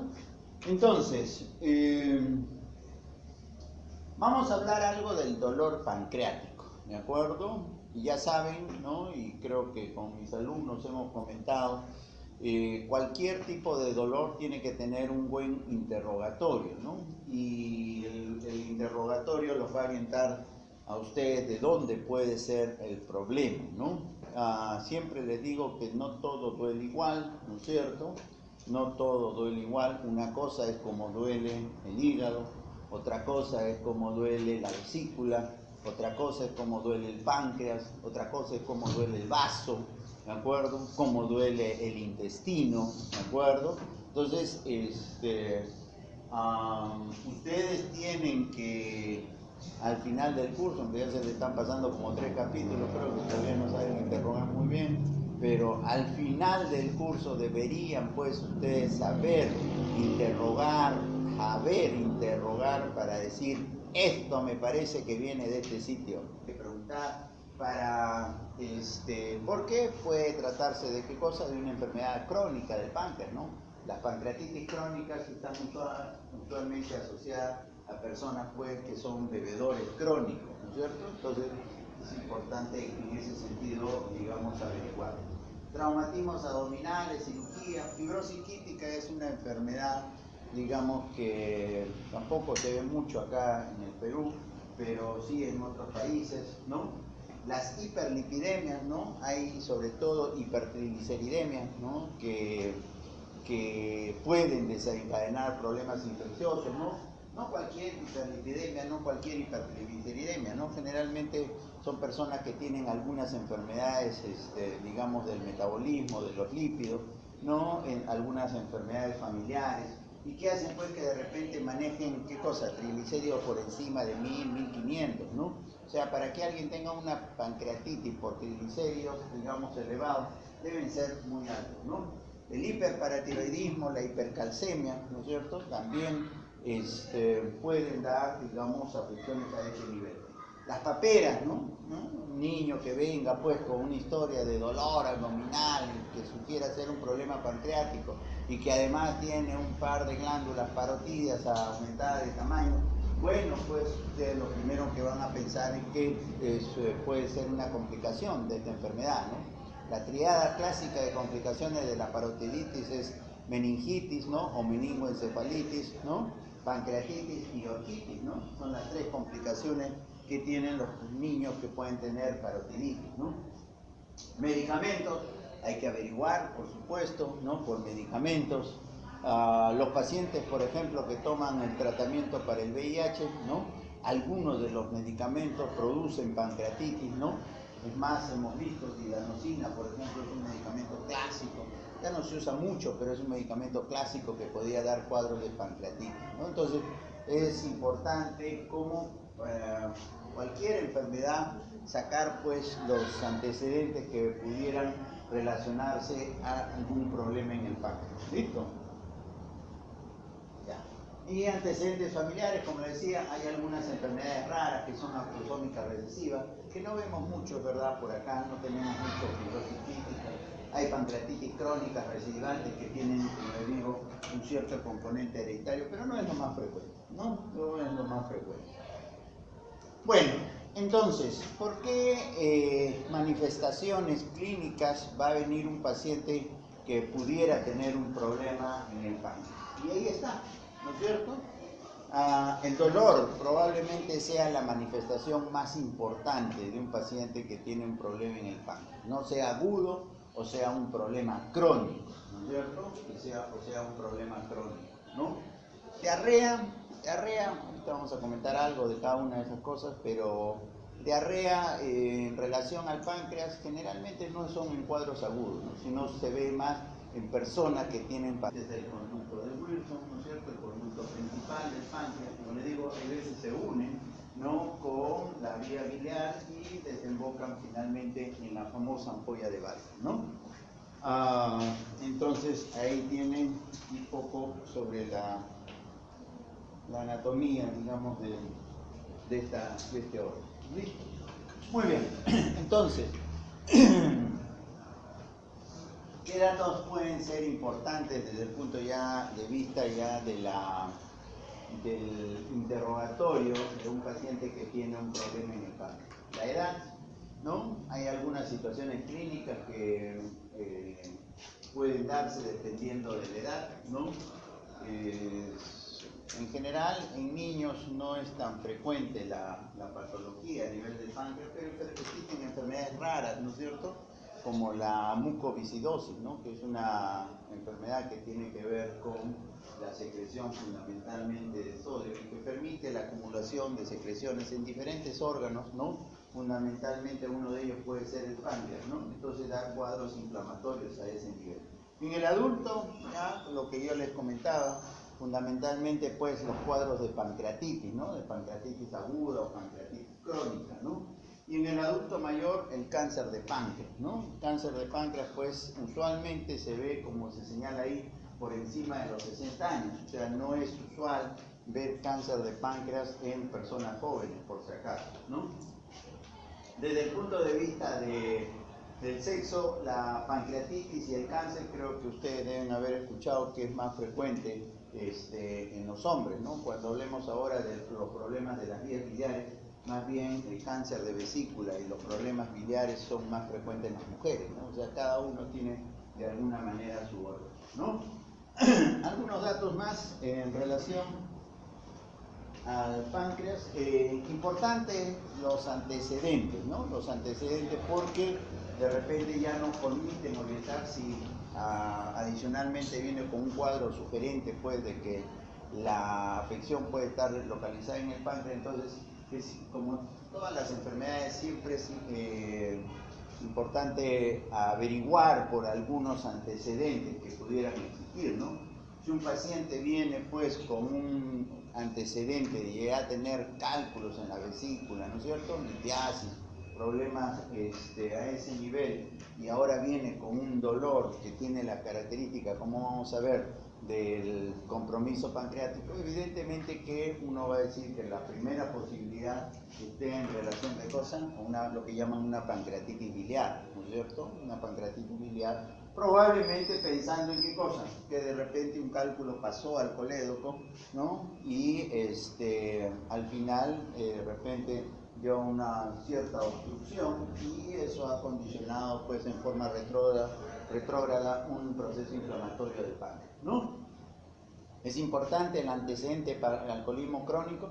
Sí, pues hay que sacarlo, hay que ver. Primero entonces de lo que es la semiología del páncreas. En primer lugar, ya saben que los problemas pancreáticos no son tan infrecuentes y ustedes en su práctica médica se van a encontrar que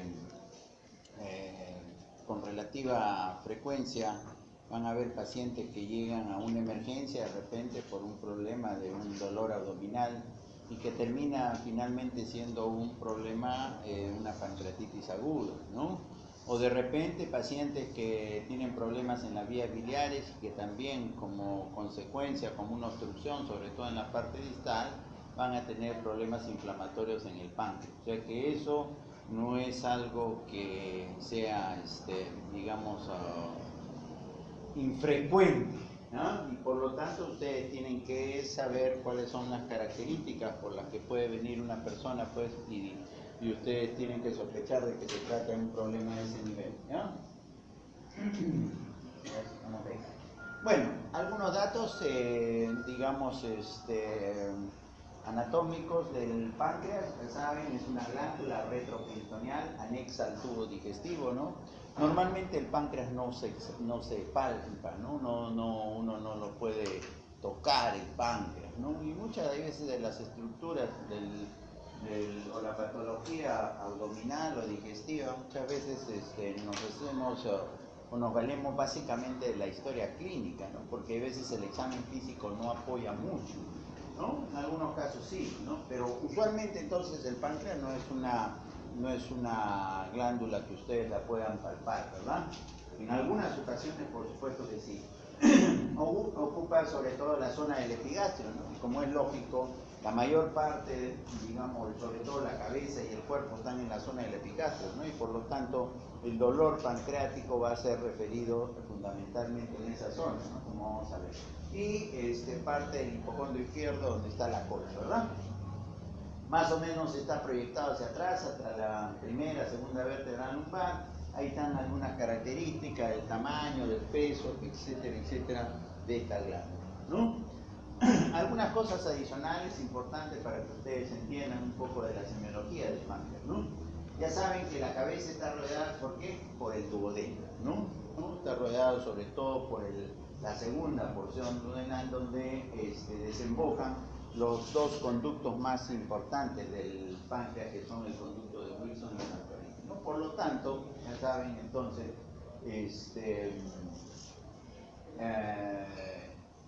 que algún problema que pudiera haber en ese nivel puede comprometer pues el páncreas, ¿no? Los conductos secretores pueden drenar juntos o separados a la, ¿cómo se llama? A nivel del duodeno, ¿no? Ahí está, simplemente una representación esquemática. Este es el páncreas, ¿no es cierto? Este es el páncreas, ahí está bonito, ¿no es cierto? Y hay veces, ¿no? Se unen con la vía biliar, o hay veces drenan por separado, ¿no es cierto? Esto me parece que es más de acá que de allá, ¿de acuerdo? Entonces, tienen que saber las características de los diferentes tipos de dolor, ¿de acuerdo? Muy bien. Entonces, un paciente que tiene un problema en el páncreas se va a quejar de dolor, ¿no es cierto? Dolor. Y lo primero es la localización del dolor, ¿no es cierto? Y acabamos de decir, ¿dónde está el páncreas? En el epigastrio, ¿no es cierto? O sea, nadie va a venir, no digamos nadie, ¿no? En medicina no hay nada absoluto, ¿no? No hay nada absoluto, todo es relativo, lo único absoluto es que no estudian, eso sí.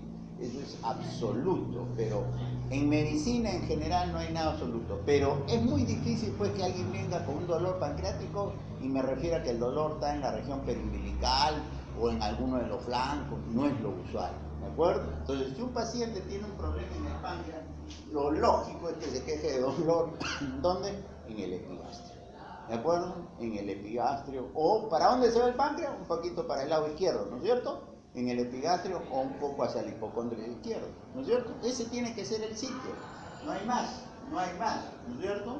Es igual cuando alguien tiene un problema en el miocardio, no le va a doler pues el hombro, ¿no? O sea, lo usual es que le duela la región retroesternal, ¿no es cierto? Ni siquiera acá, ¿no? Lo usual es acá. Entonces tienen que saber dónde duele. Ya, entonces, ya saben, el páncreas duele en el epigastrio o en el hipocondrio izquierdo, ¿de acuerdo? Muy bien. Ya saben, la segunda, aunque debería ser la tercera, ¿no? En todo dolor, ya saben, las tres primeras preguntas es desde cuándo te duele, dónde te duele y cómo te duele, ¿no es cierto? Esas son las tres primeras preguntas en cualquier tipo de dolor. ¿Cómo es el dolor en el de los pacientes que tienen problemas pancreáticos? O sea, porque cada cosa duele. Si yo me toco acá, alguien puede decir, ¿será el estómago? Puede ser. ¿Será el páncreas? Puede ser. ¿Puede ser la vesícula en el epigastrio? Puede ser, ¿de acuerdo? Porque a veces está tirada. Entonces, depende de ustedes y depende de cómo lo enfrenten al paciente para que ustedes decidan, me parece que es estómago, me parece que es páncreas. Muy bien, ¿el páncreas cómo duele? El páncreas da un dolor que yo le podría decir puede ser un dolor penetrante, ¿de acuerdo? Es diferente del dolor de vesícula. El dolor de vesícula es cólico, ¿de acuerdo? Es cólico. Es diferente del dolor de qué cosa, de estómago. El dolor de estómago es fundamentalmente, ¿no? Tipo ardor, ¿no es cierto? Entonces, ustedes tienen que preguntar, o sea, ¿qué cosa es lo que sienten? Entonces sienten como una presión, digamos, ¿no? Como algo que le penetra, digamos, inclusive que se va hacia la parte posterior, ¿de acuerdo? Algunos pacientes, ¿no? Inclusive no pueden definir muy bien el dolor cuando ustedes les preguntan, ¿de acuerdo? Porque le dicen, no sé, ¿y cómo te duele? Como ardor, como que si te punzara, como si fuera una puñalada, todos los dolores. No sé, me duele, ¿no es cierto? Pero sienten, o sea, no lo pueden definir